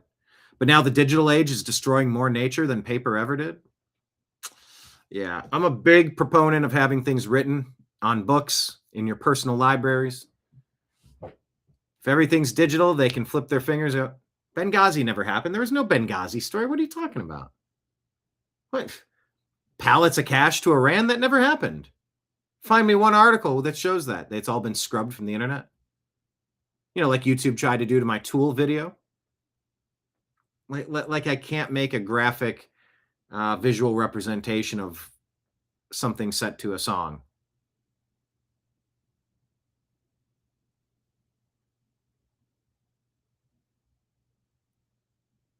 How many various versions of the Bible with various translations? How many definitions of words like vaccine have been changed? Palantir moved to Argentina. Yeah, I was listening to some Argentina talk as well. Predicted doom for the U.S., says Dina. David says it all the time. It's time to shut it all down and arrest the rest of the criminals. Now it's go penniless. Think about it. Ortho says, amen, Brian. Amen, Brian, to what? I talk so much, I don't know what you're referencing. But yeah, is a penny worth 6 cents? Let me ask. Value of a copper penny and a nickel based on their ingredients. I did at one point invest in a bunch of nickels. I cashed in quite a bit.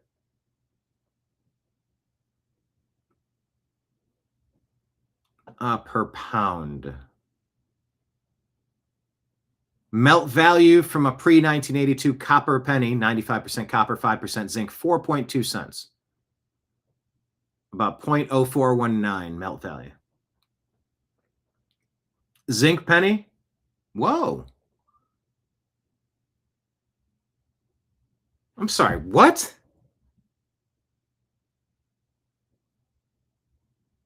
Melt value of a post-1982 zinc penny is 95 cents?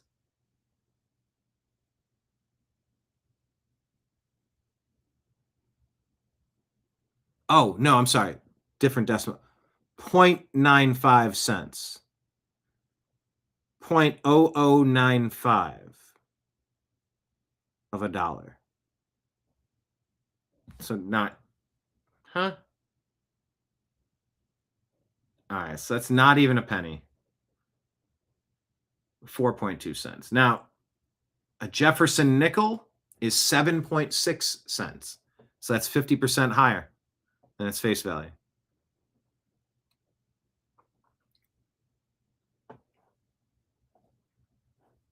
But yeah, the digital age, I like things in paper.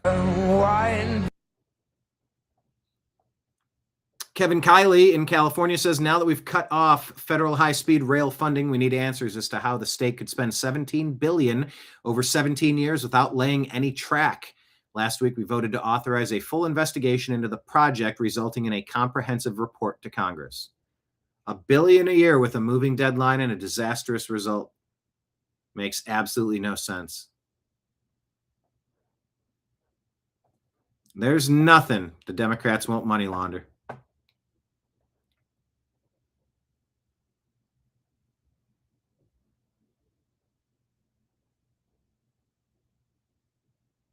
Dina says Rome is ready to greet ETs, and ETs are fallen angels.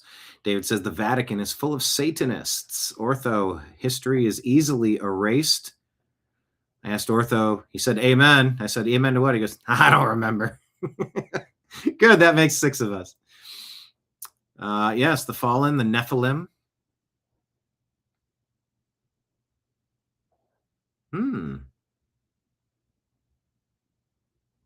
The New York Giants and the San Francisco Giants.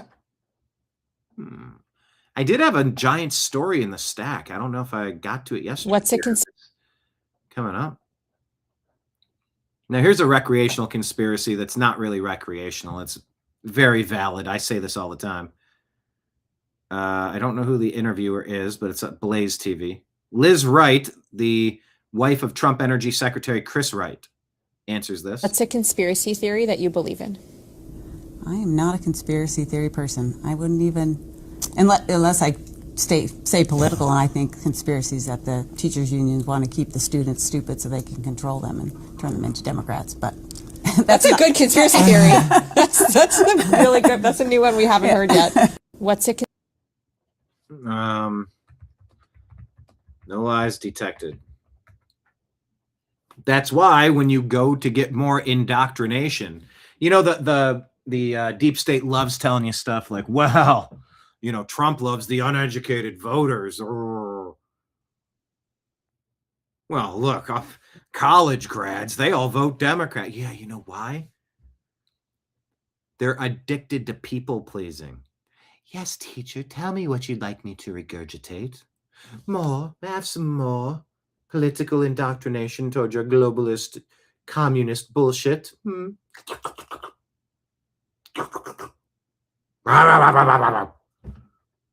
Oh, they lap it up. They shovel it down their gullets. And the more years that you have them, the more crazy shit you can just, yes, if someone here is saying it, I'm going to repeat it. I will be smart like you.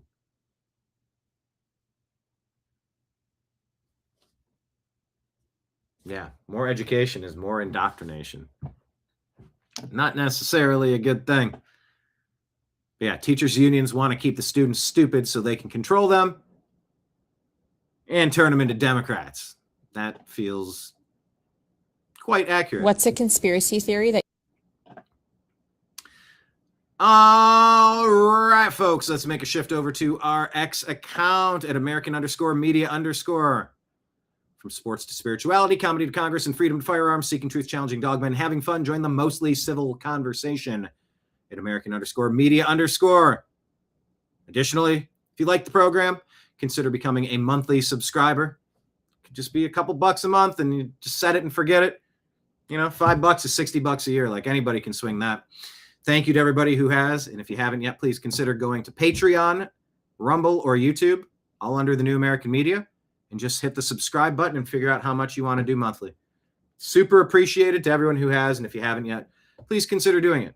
It makes a big difference knowing we have those Lego building blocks coming in the mail once a month. And we go, boom, okay. We can allocate these resources here and there. And if you want to do a one-time thing, toss some silver coins into the tip jar. Venmo, Cash App is my name, Brian Engelman, PayPal, fuzzinstallment@yahoo.com. These are the ad reads that I do because I only advertise my own thing at this moment. And I'll get some advertisers one of these days. As soon as I get back to my website, it's a placeholder. I don't go to the newamericanmedia.com. It's there. It's got stuff archived, some of the things. Once I get around to doing the rest of my intro, showing you all the cool people not all of them, but a lot of the other people. Oh no, Dina, I do ad reads on the half hour, on the hour. Just kind of as I'm glancing, as there's like as I feel a lull, as I feel like a nice pivot point.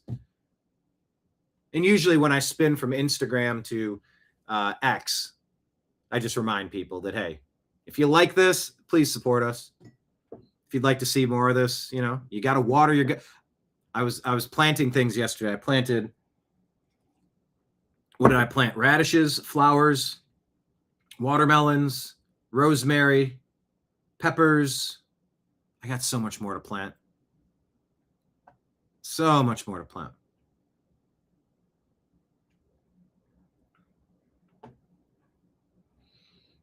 Knowledge is knowing a tomato is a fruit, and wisdom is knowing not to put it in a fruit salad. Although, when you have tomato and you have a little bit of salt and some balsamic, maybe some basil, maybe some mozzarella. That stuff's good.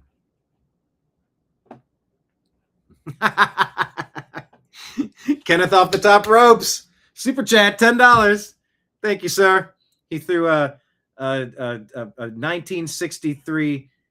Well, wait, I got to do it that way. There we go. I got to throw it that way. He threw a 1963 Eisenhower dime. I'm trying to think what's worth $10 these days. Maybe it's a quarter. I don't know. $10 super chat. Daddy, don't go. No. I'm not going. I'm not going. We have more stories to get to, but thank you, Kenneth. Appreciate you as always there. Oh boy. Yes, pinned at the top here on our X account is our Patreon link. If anybody wants to click that, it's right there at the top. All right, so we played you this explosion video. Just good God. I know we've seen this before, but jeez. I mean, I would not want to be breathing in that air.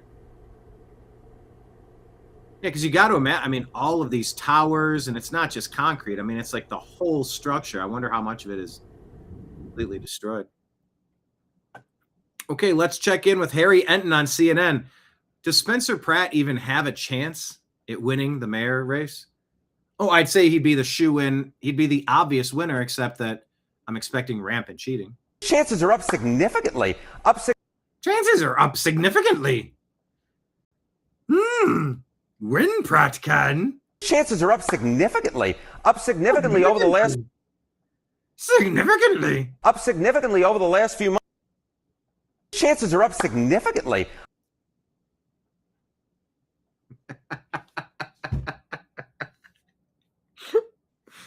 Does he sound more like Yoda, or did chances are up significantly? He says this really weird. Chances are up significantly. Up significantly. Significantly.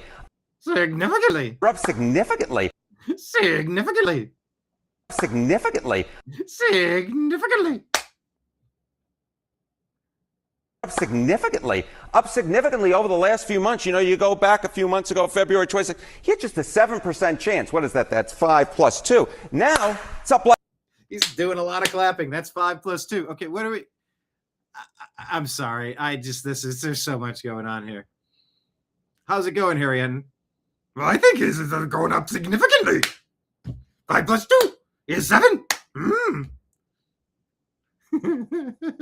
Chances are up significantly. Up significantly over the last few months. You know, you go back a few months ago, February 26th, he had just a 7% chance. What is that? That's 5 plus 2.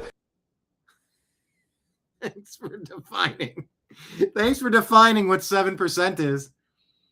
Now it's up like a rocket. There's a pretty decent chance. Up like a rocket, unless you're Blue Origin. Ayo! Tip your waitress. Hey, try the steak. Of it. It's now up over a quarter, a 27% chance. Up over a quarter? That's more than 1/4 of a dollar plus 2 pennies. Pennies, which are 4.5 cents a piece. So those who dismiss Pratt's chances, well, you got another thing coming because he's got a realistic shot of winning this thing. Yeah, people are catching the Pratt, it seems. I just find that whole thing to be significant. Chances are up significantly. Okay. Well, let's check in because Dems' midterm Martyr campaign intensifies as the ICE facility is attacked in New Jersey. We'll get to that in a second. Someone responded to this. So, Brianna Morello reports an illegal alien from India. India, illegal alien. That sounds like an M&M bar. Illegal alien India because he's India. Sex trafficking because he's India. He's from India. Illegal alien. His name is Alan, an illegal alien from India because he's India. See, I could turn that all into a banger. Sex trafficking of minors in Omaha, only sentenced to 10 years. 2 teens aged 15 and 16 trafficked into the American. Oh, that's a good name, actually. American. Americinn. American Hotel. I like that name. From out of state to be sold for commercial sex. The 2 minor victims reported that the traffickers had ordered them to have sex with hotel staff in exchange for a reduced room rate, threatening to evict them if they refused. Gross! 2 hotel employees paid the trafficker to have with one of the minors, while a 3rd employee had with the other. Patel, an employee at the Merrick Inn, admitted to taking money from the hotel till to pay the traffickers with one of the victims. Hotel staff then allowed the traffickers and the minors to remain at the hotel for several days. During that time, the traffickers posted online advertisements for commercials and arranged paid acts involving the underage victims. The minors said they were given little food and felt they had no choice but to comply with the traffickers' demands. 5 others have also been criminally charged.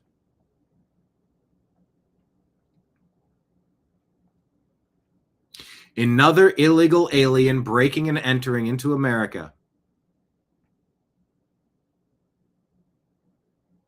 I didn't put entertainment. Entering. That was auto-incorrected to that. That's great. Breaking and entering into America to spread with an abuse. Discuss. This is a terrible. I got to delete this post. Nothing I wrote came out properly. But yeah, 10 years is not enough. Now I deleted it, so Diana's reply to me will probably disappear. Sorry, Diana. All right, let's check in with Ford Fisher. You've seen him on this program over the years. He's been here somewhat recently. But now he's out in New Jersey.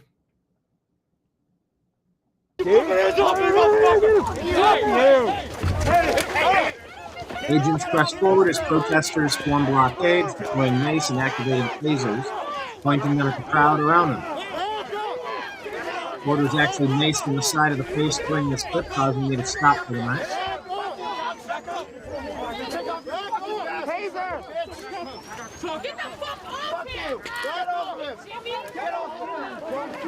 Yeah, you can hear the tasers. You hear them powering up.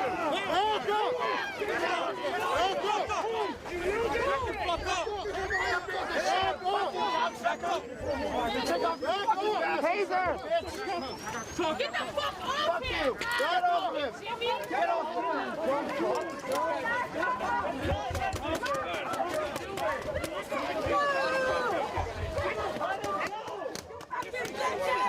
Desperately trying to get their martyr moment. Democrats begging for a martyr moment. Can somebody please die for our cause so we can burn the country down? Look, angry old whites, I appreciate you being so stupid to buy into this self-loathing crap that we've been poisoning your brain with for decades. You need to hate yourself and you need to hate your country. Yes, I will. I'm so bad. No, you're not. Stop. Get some help. That's great. Angry whites, just move to the back of the crowd. We need some non-whites to get up front so we can get a George Floyd type martyr. And nobody really cared about Jacob Preddy or Renee Good because they were white. Can we find anyone who wants to sacrifice themselves? Any non-whites want to sacrifice yourself in a stupid, pointless riot at a nice facility? That's what the Democrats are pushing for. The SPLC was funding the KKK and other hate groups that they were propping up so that they could fundraise off of with Charlottesville. SPLC funded one of the event organizers of Charlottesville to put two angry mobs together and film it all. Oh, hopefully we can find somebody that gets killed. And then we can demonize the whole movement. Similar to J6. Oh, yeah. Yeah, keep digging into J6. We're not done with J6.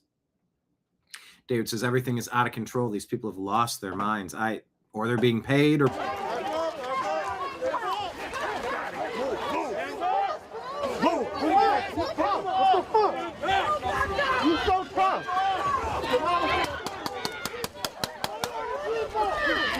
I wonder what's being shot. Pepper spray balls? Okay, now I'm hearing the coughing. I'm guessing that is pepper spray because they immediately start coughing.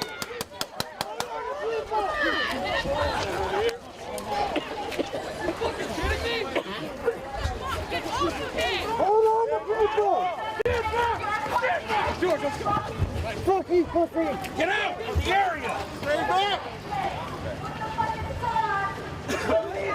Hold on, people. Hold on, people.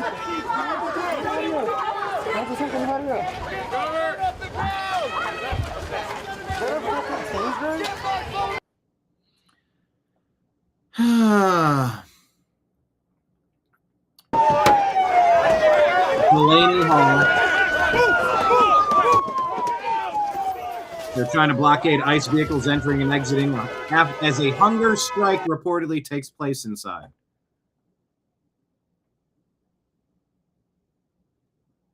You're on a hunger strike because you broke into America.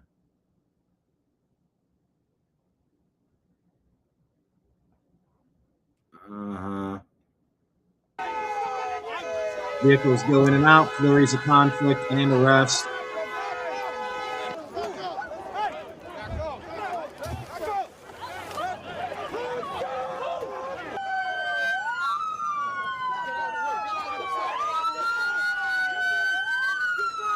See, I don't get why you're pushing these people and not just zip tying them and putting them into a cage, arresting them.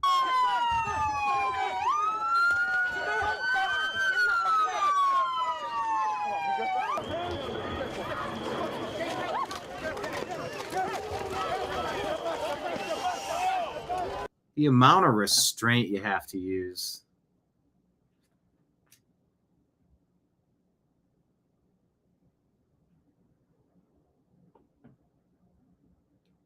Feels like it's too much. There need to be way more arrests than we're getting. And that's on Markwayne Mullin.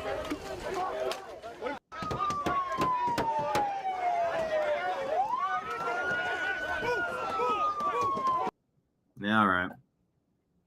Savannah Hernandez says the fact that radical left-wing agitators have been allowed to commit felonies and attack ICE agents for 5 days straight is embarrassing. Markwayne Mullin. How is it so difficult to stop left-wing terrorists from committing acts of violence on our street?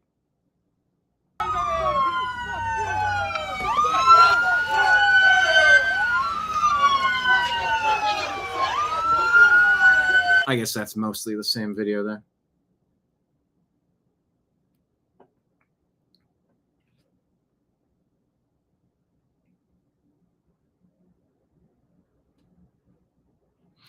I agree with Savannah. Journalist here is confronted with an agitator in New Jersey.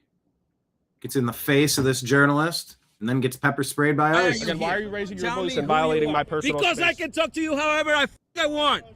No, that's not true, pal. You know what I'm Okay, saying? we're gonna back up. I can talk to you however I want. No, you don't. Now being racist. Oh, you going back? Oh, you going back to ICE? Okay, and again, now I'm getting I surrounded can talk by to you agents. however I want.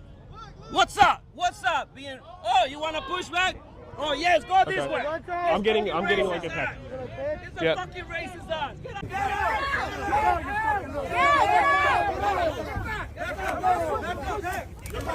Oh, you took a bunch of mace to the face. Mace, how low can you go? Death row. Well, the brother no once and back is the incredible. Animal, the incredible beast of enemy number one.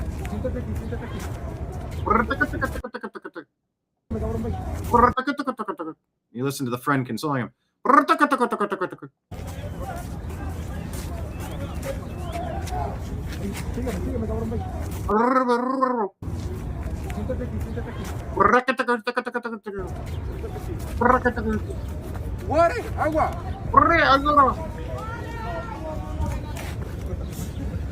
Cierra la boca, cierra la boca.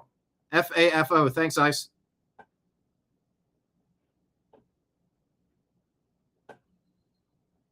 Remember we played you that video? The guy saying, I see your face now. I'm going to get you. I'm going to get your family.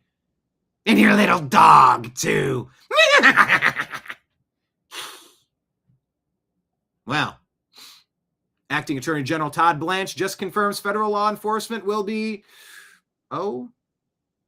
paying attention to the person Nick Sorter caught on video threatening to K an ICE agent and his family. Take a listen. Okay, let's talk about what you can and cannot tolerate. This is video from last night. This is one of those rioters and him shouting death threats at ICE officers. Watch. Your whole family! Your whole family's dead! Come on! Children, your wife, all dead! Put your... My boy, I have your face, mother... You're dead! Dead!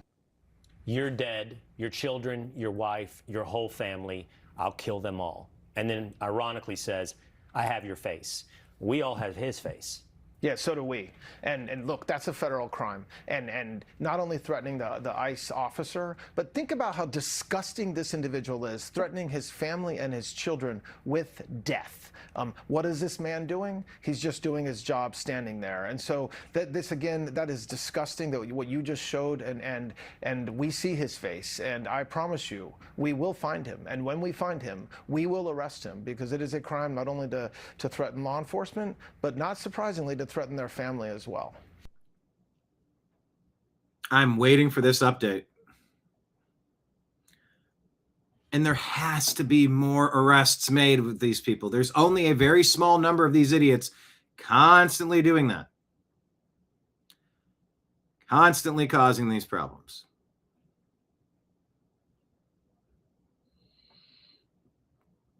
Nick Sorter, Antifa rioters moving blunt force objects, including bricks and pavers and fence posts, more into the direct vicinity of the ICE Newark, prepping for some sort of direct action. Dangerously close to a full-on insurrection this weekend. Pray for ICE.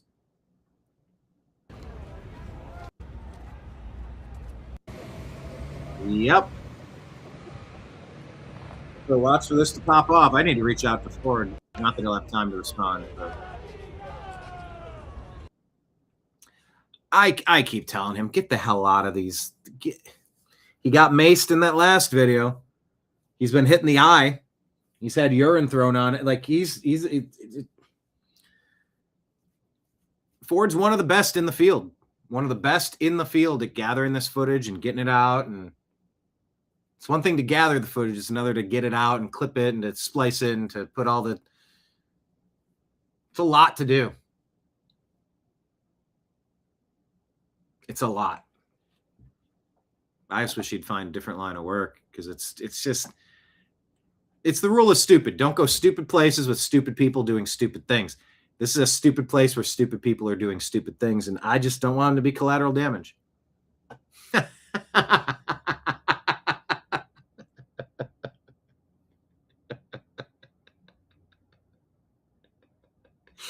Wasn't that a dream sequence from The Simpsons? Mr. Plow is a loser, and I think he is a boozer. Wasn't it one of the dream sequences where he comes out like with that may have been a different episode, but he comes out with like the cattle mover on the front of his truck, the plow, and just bulldozes through protesters. Down with nuclear, down with nuclear. Just sending all these people flying. Send in Mr. Plow. Oh, God, that's funny.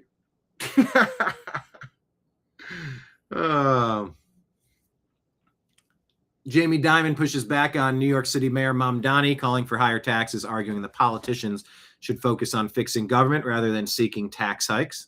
Good policy is free.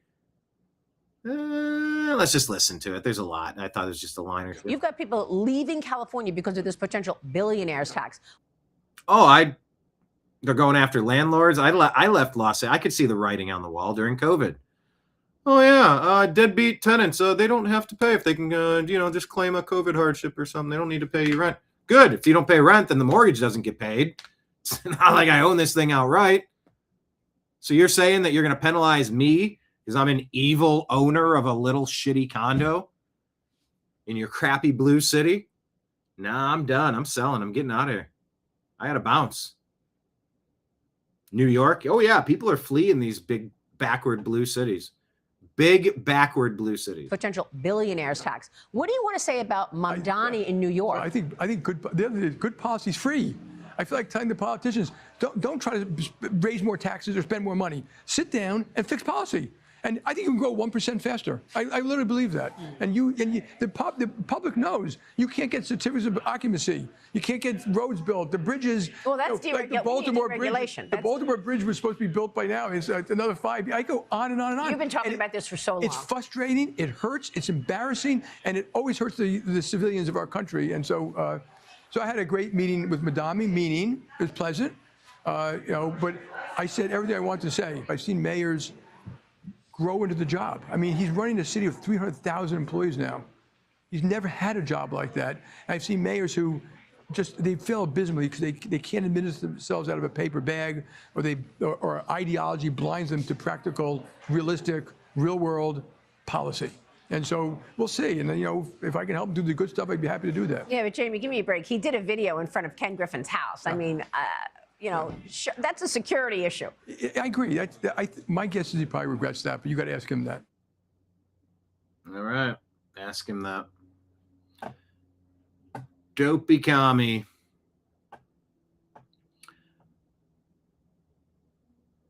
Charlotte, North Carolina hotel hired a security team.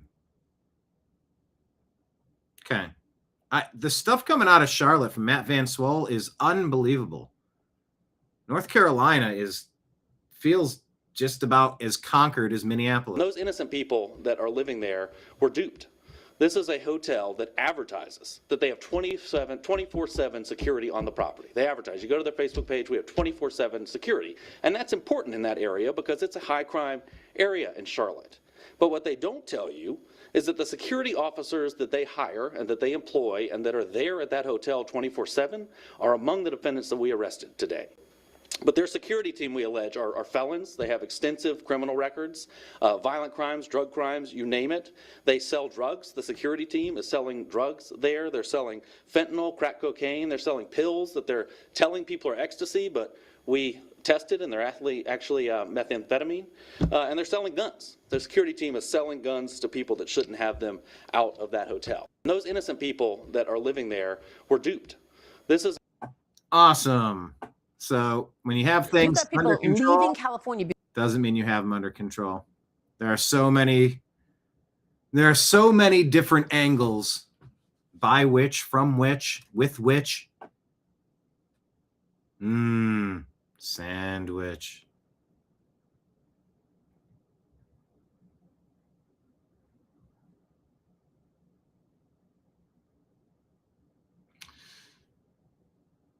You can be duped. You can be lulled into a false sense of security quite easily.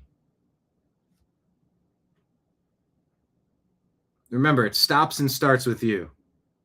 Your protection starts and stops with you.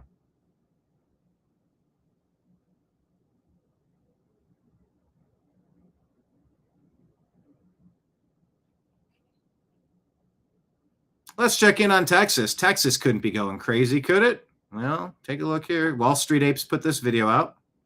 It is getting insanely dangerous around Frisco, Texas, y'all. The next city council is on June 2nd here. And at 5 o'clock on that day, they're going to have a rally against the rednecks, which I don't know how many rednecks are left in the Frisco area, probably like 5 or 6. So basically, it's a march against the white man is what they're going to have at 5 o'clock p.m. June 2nd at the Frisco City Council outside. It's getting really heated. There's a lot of people who are mad. There's a lot of people who are going to show up for their side. This is not a good setup, y'all. And I beg and implore anybody on that side who's for this to stop and to not do it. Nobody wants to see anybody get hurt. Nobody condones violence. Nobody wants that there. The issue is y'all are invading our home, coming over, taking our jobs, taking our houses, making it more expensive for us to live here in so many different ways. And now you are rubbing it in our faces, and that is going to piss off a lot of people who have stayed quiet so far. It is getting insane. Frisco, Texas, everybody. Keep your eyes tuned on this. March against white people. That can't be the name of it. Let me ask Grok. There be a march against white people.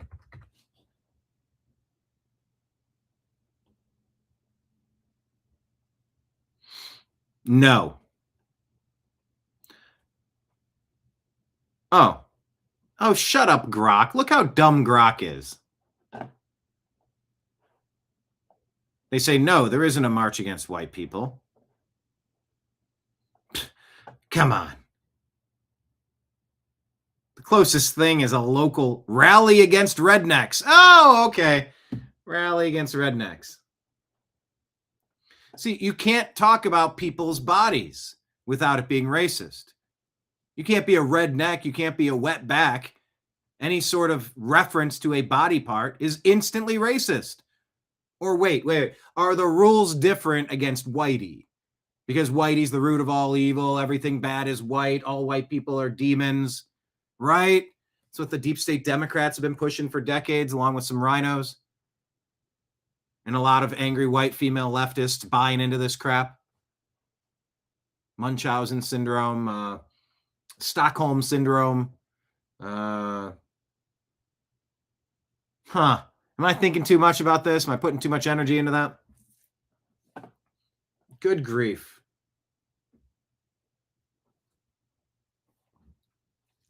Rally against rednecks. No, there's no march against white people. Just a rally against rednecks. Oh, okay. Still in Frisco City Hall. So this is exactly what they were talking about. Organized by Zul Mirza Mohammed, Carrollton resident and a repeat political candidate, not a Frisco official.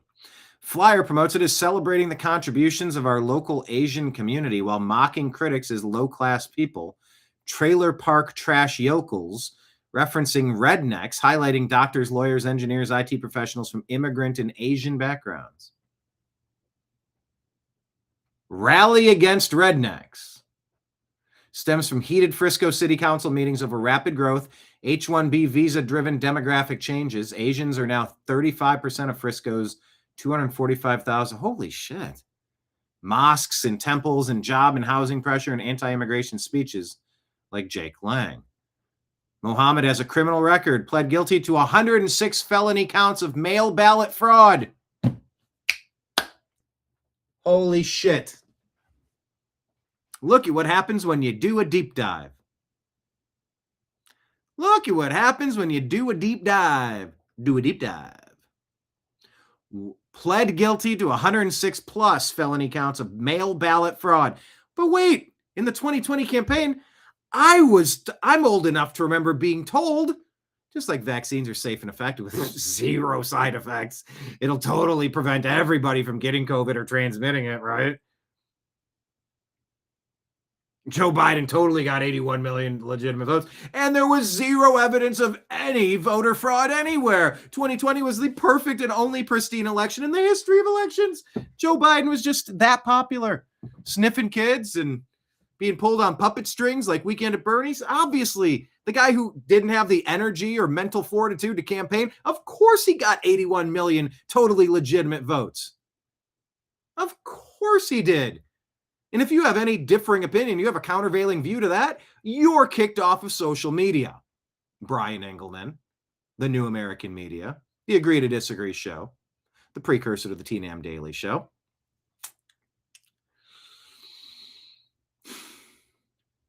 $106 plus felony counts of mail ballot fraud from 2020.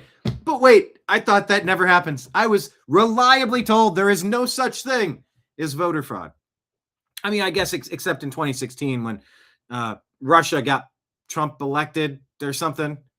Russia hacked the election, Hillary said for years, to delegitimize and push bullshit impeachment hoaxes against President Trump, while the Woodward and Bernstein media was letting Obama run rampant with his nuclear Watergate spy tactics on President Trump. Candidate Trump and President Trump, and the deep state running things behind the scenes to sabotage his term. That's so weird. 106 felony counts of mail ballot fraud. I was told in 2020 there was no felony ballot fraud. Or wait, you're saying maybe just in a local race. Okay, sorry. You got to trust the experts. I am the science. You got to trust the experts, right? Actually, there aren't many experts that you can trust anymore. But we're sorting this out at Health and Human Services. Good grief. So yeah, AI says, no, there's not a... Okay, and look, I asked, will there be a march against white people? Grok answers a question I didn't ask. It was like Eugene when I called to check on that person that was committed up in Canada. He was arrested, committed, kidnapped. He says, I can't give you any personal medical information. I said, I didn't ask for personal medical information. I'm asking to speak with the person. Can you put him on the phone? And I'm live on the TNAM Daily Show. Trying to follow up. Is he okay? Is he being treated well? Is he being medicated? Abused? I do need to call that guy back. I ask, is there a march against white people? No, there isn't a major national march against white people. Just a rally against rednecks in Frisco City Hall. Okay. Anyway, this guy, Mohammed, pled guilty to 106 felony counts of mail ballot fraud from 2020 campaign. Okay. Many locals and commentators interpret the anti-redneck language and context as anti-white and anti-native Texan rhetoric amid cultural tensions. Hey, but street preachers and patriots plan to show up peacefully and patriotically, might I add. It's a small, provocative local event in a booming Dallas suburb, not a nationwide movement. I didn't mention a nationwide movement. I said a march against whites. And it's a rally against rednecks. That's exactly what it is. Rednecks. Oh no, are you out in the sun working? Okay. How dare your neck be red? You can't use the term wetbacks. Because nobody swam across the Rio Grande. Yeah, but you can't say that because reasons. Okay, because reasons. Nobody's back has ever been wet from swimming, apparently, if you're a certain creed. Okay, certain race. Okay. From a certain nation. Okay. Got it. Let me just try to... No, we will not have a rally against redheads. Although I'm hearing that the giants, the Nephilim, they were redheads. They were giant redheads. I was listening to an interview about the 12-foot Afghan giant that the U.S. killed outside Kandahar.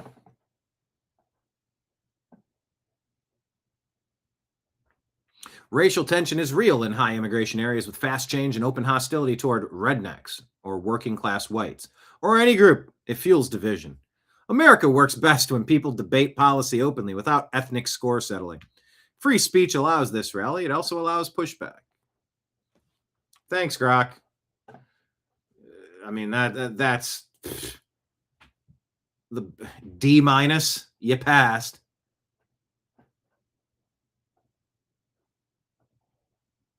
Took my AIDS test. Passed it. Got a 65. Parts of the Rio Grande dried up due to the data center. Oh, boy.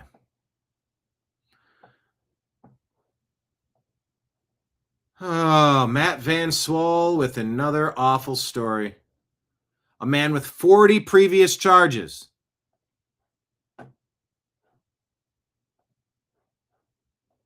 You do not let people out when you reach this level of charge after charge after charge after charge. It'd be part of me for the rest of my life. The day that I die, I will have this scar on my neck. Jenna Salem lives with a daily reminder on her neck of a home invasion she survived in late January. DeKalb County police say it happened along Atherton Circle. They say the alleged attacker, Derek Bernstein, apparently cut off the electricity in Salem's rental home prior to the attack. Immediately, it woke me up from the dead sleep, heavy footsteps in my hallway. My first thing I thought was that, oh my God, someone's in my house. Salem says she then saw the attacker, who was not wearing a mask, jump on her bed. She says the attacker told her to take off her pants. Instead, she says she used that moment to try to escape, but the front door was locked. He grabs me with his forearm in a chokehold, and he just starts immediately strangling me as hard as he can. I can't even make a noise. I'm trying to scream for someone to hear me. I can't even make a noise. After she fought back, Salem says the intruder told her to go into the basement, where she says she was punched several times. When she begged for her life, Salem says the intruder sexually assaulted her. Then Salem says the attacker turned her around and grabbed her in another chokehold. Something warm and metal on my neck. And as I go up and reach, in the second I touch it and realize it's a kitchen knife, he slits. Salem says she was...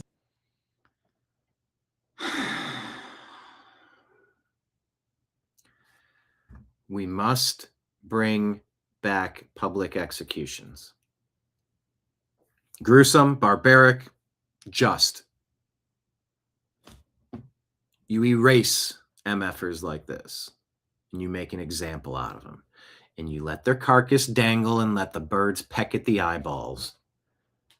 This is not somebody who made a mistake. It's not somebody who had a bad day. It's not someone got sloppy. They felt okay when they left, but then I don't know, the buzz must have kicked in during the drive and I veered off into a ditch or something.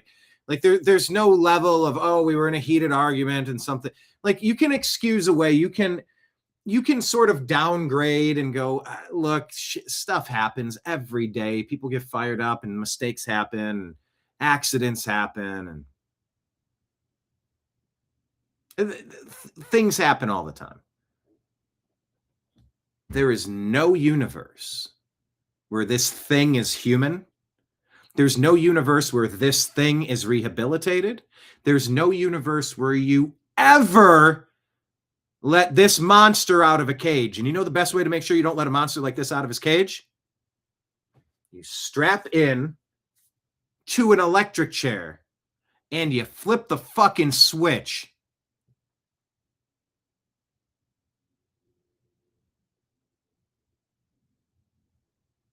Sorry, vibe check. Then stabbed in her chest with a knife, causing a lung to collapse. Slit her throat, stabbed her in the chest, caused the lung to collapse. She continued to fight back, eventually causing the knife to break. Always fight. Know that I can't falter. I can't be weak. I can't lose my strength in this moment. After another struggle, Salem says she ran out her front door and got a neighbor to call for help. Medics transported her to Grady Memorial Hospital, one of the places she worked during her residency. Months later, Salem continues to recover from the attack, but now with a new purpose. I just feel so strongly that the only way that violence against women is ever going to stop happening, or that people are going to recognize that it is happening the way that it is if we speak out. When survivors can speak out when they feel comfortable and empowered to. And she should get to flip the switch.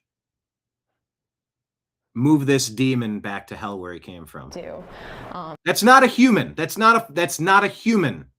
I feel so strongly people need to know that this happened to me. And that was Matt Van Swill reporting 40 previous arrests. If they mention it in this video segment from Fox Atlanta, I didn't see it. I don't recall hearing. DeKalb County police say that Bernstein was arrested not far away from Salem's rental home following the attack. Jail records show he has another hearing scheduled for next month. As far as Salem, she says she's getting ready to move to another state to start another new job. Be part. She survived and fought him off until the knife broke inside her body. We do not have to live like this. Agreed. Politics UK. Let's watch this video really quick. Mohammed Fahir Mohammed Ahmad have been cleared over the they're calling it an alleged assault of a male police officer at Manchester Airport. 2 juries failed to reach a verdict and no further trial will take place. They're letting him off the hook. Kicking and punching the cops. Knocked that. Aren't these ladies that they're... Are you kidding me? A jury couldn't convict these people. The UK has fallen. Oh yeah, warm up old Sparky. UK has fallen. Manchester, England. This is at the Manchester airport. They can't even convict these guys. Dom Luker says a radical transgender threw an unidentified black liquid on conservative Ryan Naimi while he's debating, and that left him blind in his left eye for 6 hours. Liberal students can be heard cheering with joy in the background as Ryan runs for safety. I don't know if this person's a transgender, but here's the video, allegedly. They are bad. Okay. To someone else who thinks that. Hey, watch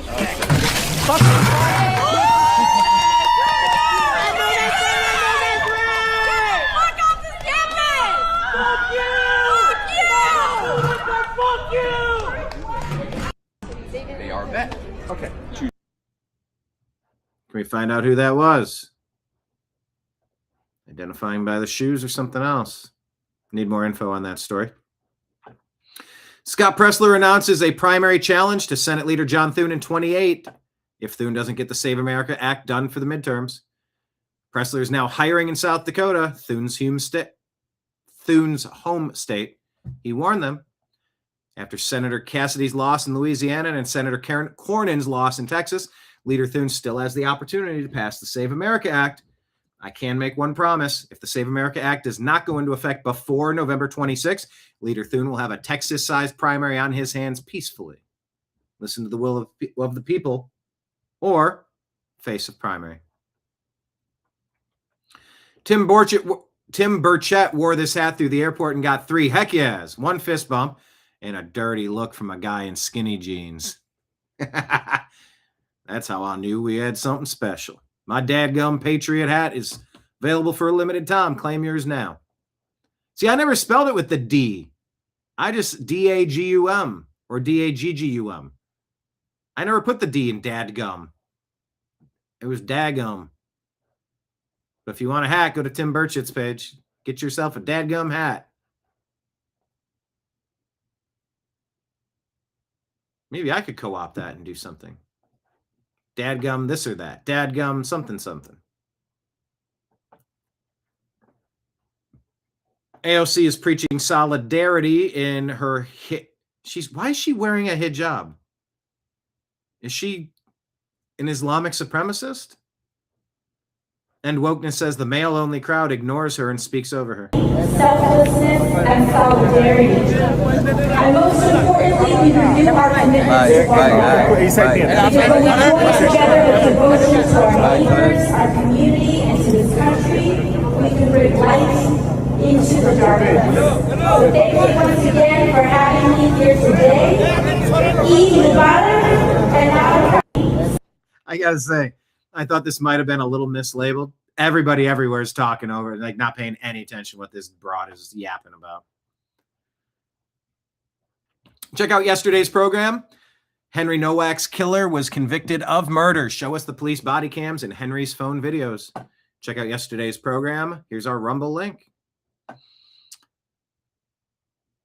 So Martina McBride has stepped away from the the America 250 birthday celebration concert.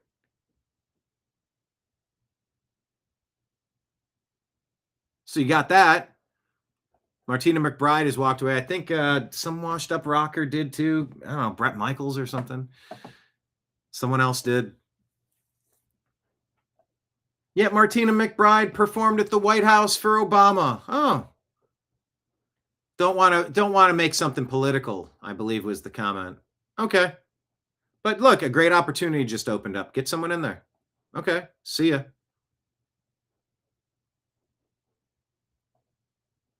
Elon shared this conversation. I'll let you listen to this guy in the UK speak a little truth. Vox Populi.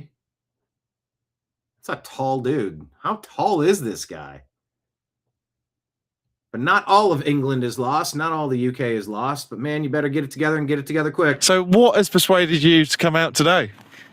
Well, we've driven up, my son and I, from Newbury, because obviously we can see the state of the nation and there's a national emergency, and we need to obviously think about the future. What kind of country are we going to have for our children?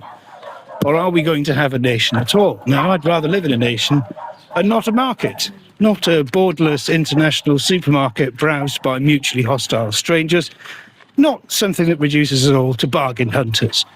We need to save the nation, and I think that Rupert Lowe's Restore Britain is the only credible vehicle to do that.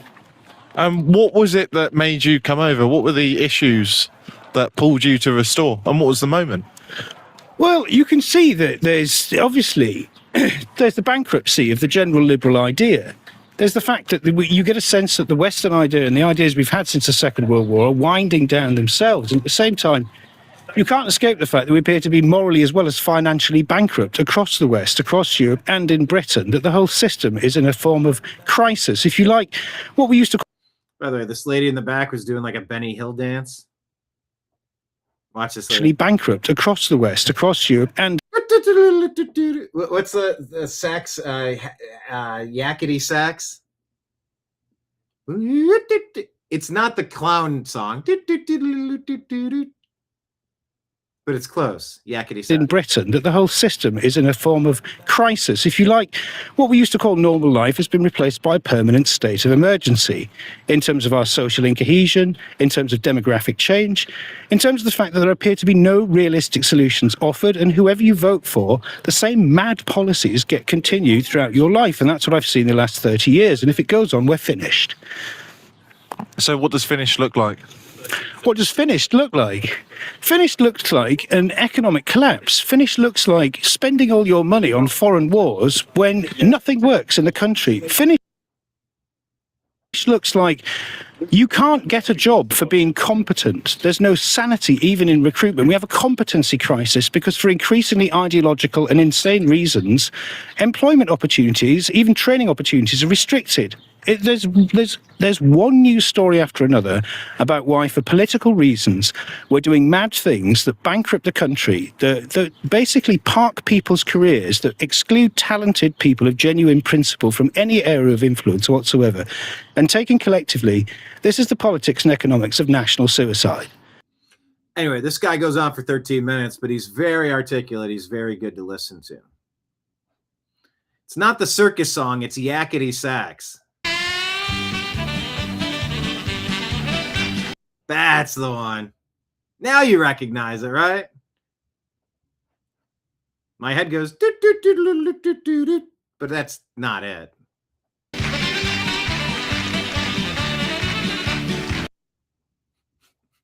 It's that song. Go buy it as a single. It's always a lark. Oh, hey. Let's take a listen to this guy again. He's fun to listen to. And as always, look at that morose-faced MFer over there on the left, looking like a sprite. She's got that lemon lime goodness going on. Have a Sierra Mist. I'll take a 7-Up, please. But look at her unimpressed. I got resting unimpressed face. Anyway, let's check in with John Cornyn's collapse. I just want you to look here. I mean, this just tells you everything that you need to know. I wish we had this without the music. Which is the net favorable rating with the GOP. You have Donald Trump, you have George W. Bush. Before Donald Trump declared back in May of 2015, look at this.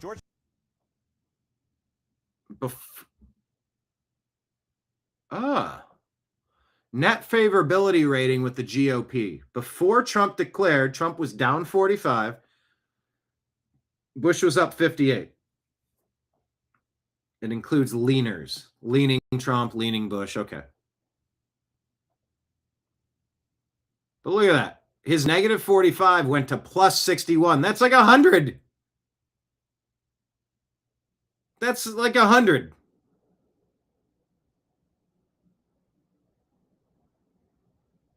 $106. Am I doing this math right? Meanwhile, W. Bush went from plus 58 down by 41 points. Trump went up 106. Bush went down 41.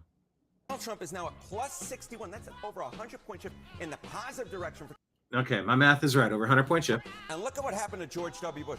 He dropped by 40 points from 17. So George W. Bush has fallen through the floor. Okay, well, anyway. Il Donato Trumpo says, it's our party now, beaches. The New American Media says, most Americans never liked Republicans as rhinos and Democrats have essentially been the same party. MAGA is actively working to fix the fraud that's been lowering the quality of American lives for decades. Of course, it's Trump's party now. More work to do, but on the right track.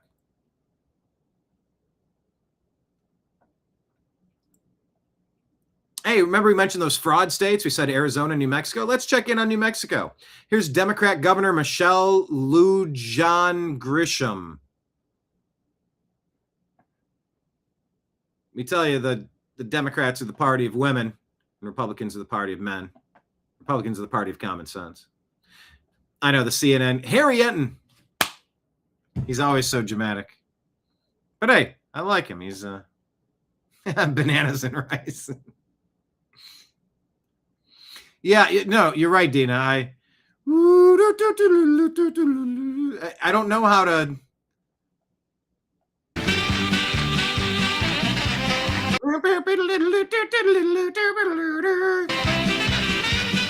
I feel like he makes it up, which is why I can't remember it. Yeah, mine is.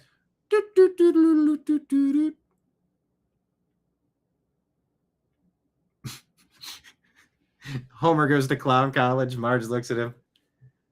Yes, Homer. That's it. You all stood in my way long enough. I'm going to clown college. Bart goes, I don't think any of us saw that coming. Oh, God, I got to get back to watching my Simpsons. No, MAGA is a new party. It is. It is a new party. I don't know if the Republicans get it yet, but with every retired Democrat, I think we're starting to catch on. I think it's becoming painfully obvious. Speaking of painful, let's check in with the lady Democrat. Is she an awful, angry white female leftist? If women. Well, that's a great start. That wasn't like fingernails down a chalkboard. Ugh. If women. If women. If women. If women. Women. If women. If women. Hold on. Let's watch the guy on the right, the bald black dude with the full beard. Let's go full screen. Does he do the booby sign when he says women, when she says woman? Women? If women! I think he kind of... Is he doing the thing with his hands, like showing boobies for women? If women. He's got a... Democratic women. He's sort of flopping some boobies on there. Am I wrong? She says women, and his hands are right by the chesticles, it seems like. If women. Democratic women just show up and vote. We're good. He's just...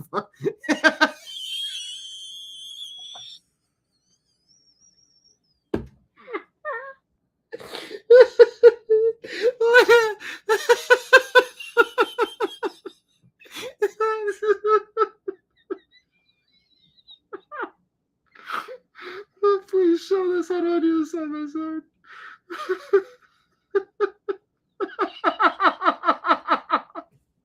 Look at this guy's face. Oh, man.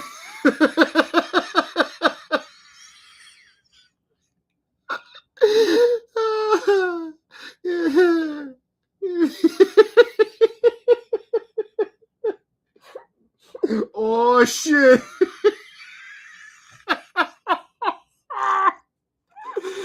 Oh, God. He looks like Mr. Potato Head, like the eyebrows that are pinned on. He couldn't look more terrified. She says if women show up, oh my God. We got to try to pause it at that exact moment again. Oh, that couldn't have been. Oh. If women, Democratic women just show up and vote, we're good. We don't need. We're good. If Democrat women show up to vote, we're good. He's like, oh man, this story never ends well. Oh man. Oh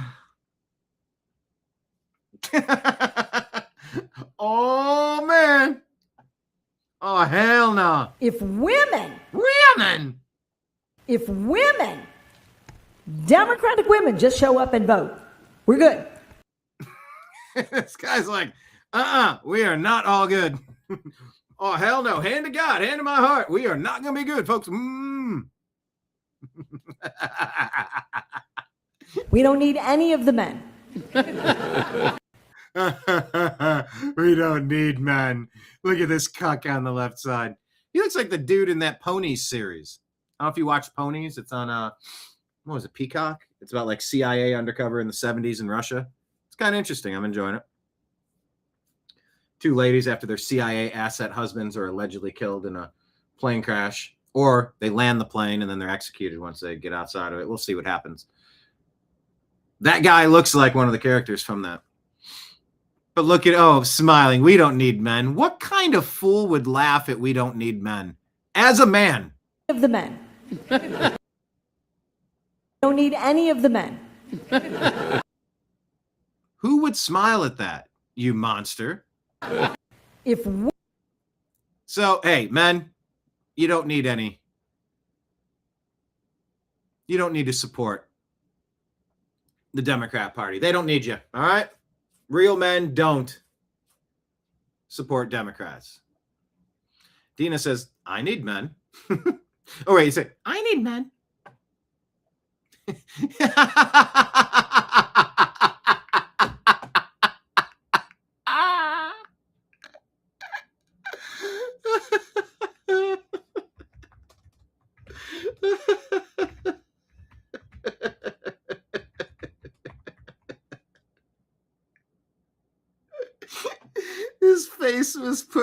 His beard was put in place by a magnet.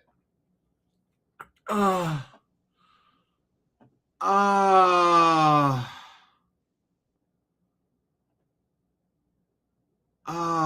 man. You talking about Wooly Willy?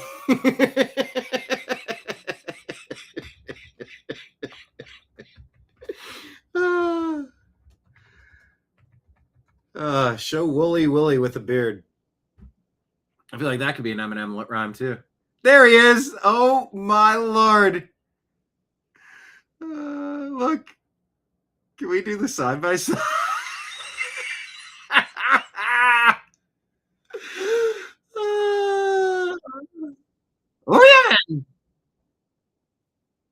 Women. Democratic women just show up and vote. We're good. Oh no. We don't need any. He looks like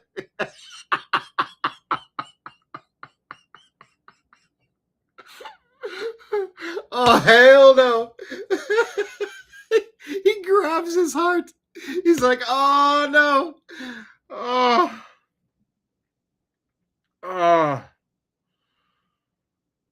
His beard was put in place with a magnet. It looks like Wooly Willy.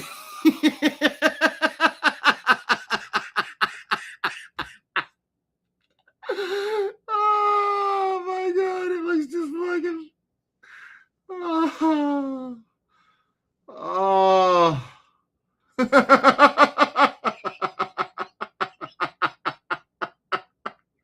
He's got the big beard and the big fake eyebrows.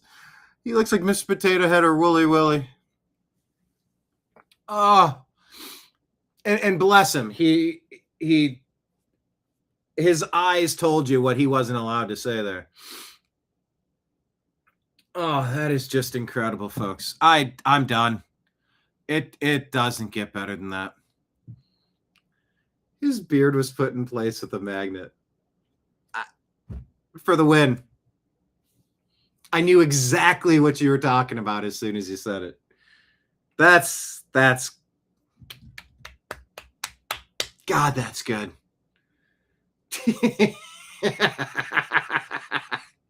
Like on the Daily Show, like when you deliver a line and then it pops up the graphic and you see it side by side. That would have killed. That would have killed in the monologue. Yeah, I don't know if the young generation knows Wooly Willy, but oh my God. He's got a magnetic personality. You guys are all getting in on the jokes. I love it. That's what we're here for. We got to lighten the mood because look, half the shit we worry about doesn't happen. Bruce Lee said, there is no peace. It's just a matter of what we decide we're going to allow our emotions to drive us on. If we don't take the bait, we don't need to become wrapped up in it. We can discuss the news without letting it destroy us. We can laugh about unfunny things. We can talk about being prepared and trying to level up our own lives spiritually, physically, mentally, financially, all the ways we can level up. But we don't need to we don't need to take these bad stories and let them hang around our neck like an anvil in some chains and a collar all day, just dragging it behind us like a millstone or something. In one ear, out the other. We can laugh, we can get angry, we can call for change. But, man, I am so glad I got that big laugh at the end of the day. That was awesome. That is exactly what I wanted. That is exactly what I needed today. Wooly Willy.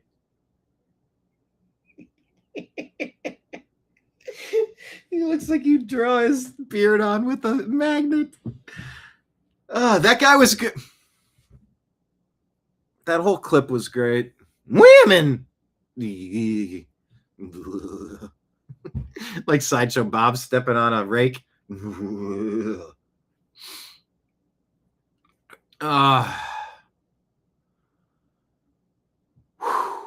Yeah, I know. Kenneth is available as a comedy writer. We need to figure out how to do our opening monologue. Because a lot of these jokes just happen spontaneously and organically, and I don't know where the funny is going to be. Which almost makes it even better than sitting down in a writing room and taking 10 hours to come up with some hacky jokes. I like the spontaneity. But yeah, when you watch like a Gutfeld and they've got, or a Bill Maher, and they have really good intros, 5, 10, 15 minutes of just great jokes and great visuals and great setups, great punchlines. Oh my God. Yeah. You're absolutely right, Dina. Dina, you couldn't be more spot on. As Director of Health and Human Services, I truly believe that laughter is the best medicine. In fact, you can't spell maha without the word ha. Ha ha ha ha.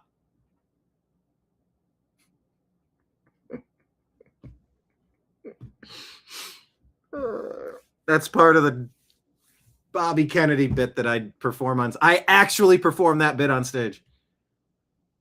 I consider him to be like a really square dad, like a 1950s dad talking to like an 80s group of kids.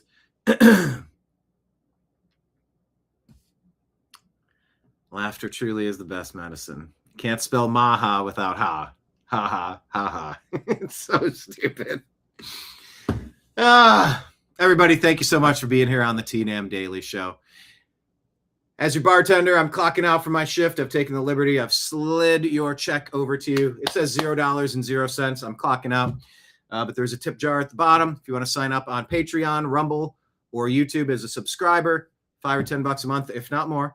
Great way to support the show. Set it and forget it. You can hook your boy up. We appreciate that. Rumble, rant, and super chat tips, always appreciated. Venmo, Cash App, and PayPal scrolling at the bottom of the screen if you want to make a donation that way. That's how we do this. We're like the public broadcast service. We're viewer funded. We're funded by viewers like you. Act now and you'll get this fancy tote bag. Oh yeah, by the way, John said his offer stands. If you're on Rumble, you go ahead. You can just shoot me a Venmo and mention Rumble in the comments. That'll apply. $20 mug. Normally $40. It's like $12 shipping and handling. So like an $8 mug for the New American Media. It's a fundraiser. It's black and white and red all over. Like a nun falling down the stairs. Like a penguin in a blender. What's black and white and red all over? The newspaper, silly. So thank you, everybody. Whew. Man, we ended strong. That was so good. Wooly Willy for the win. Hey, John, if you make a new visual, can you add who do we have? Saratoga Sam. What did you say, Ortho? Saratoga Sam. And then who's it? Pensacola Pete, St. Peter's. What was that guy's name? The fake Epstein guy. Palm Beach Pete.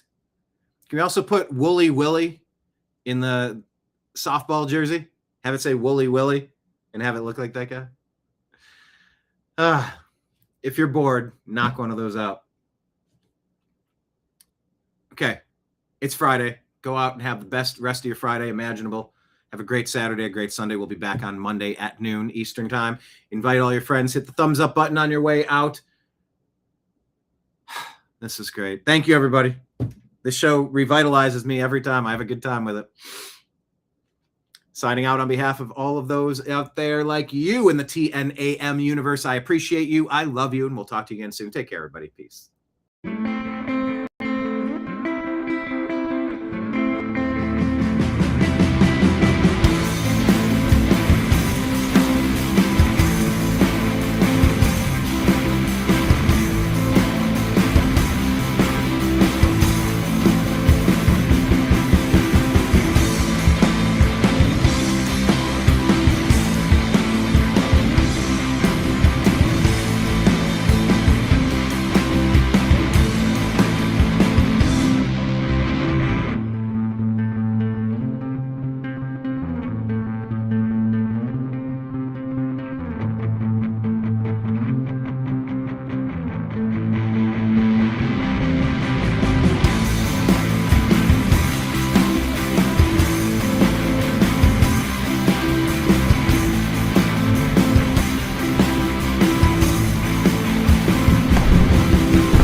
Your guide to the truth.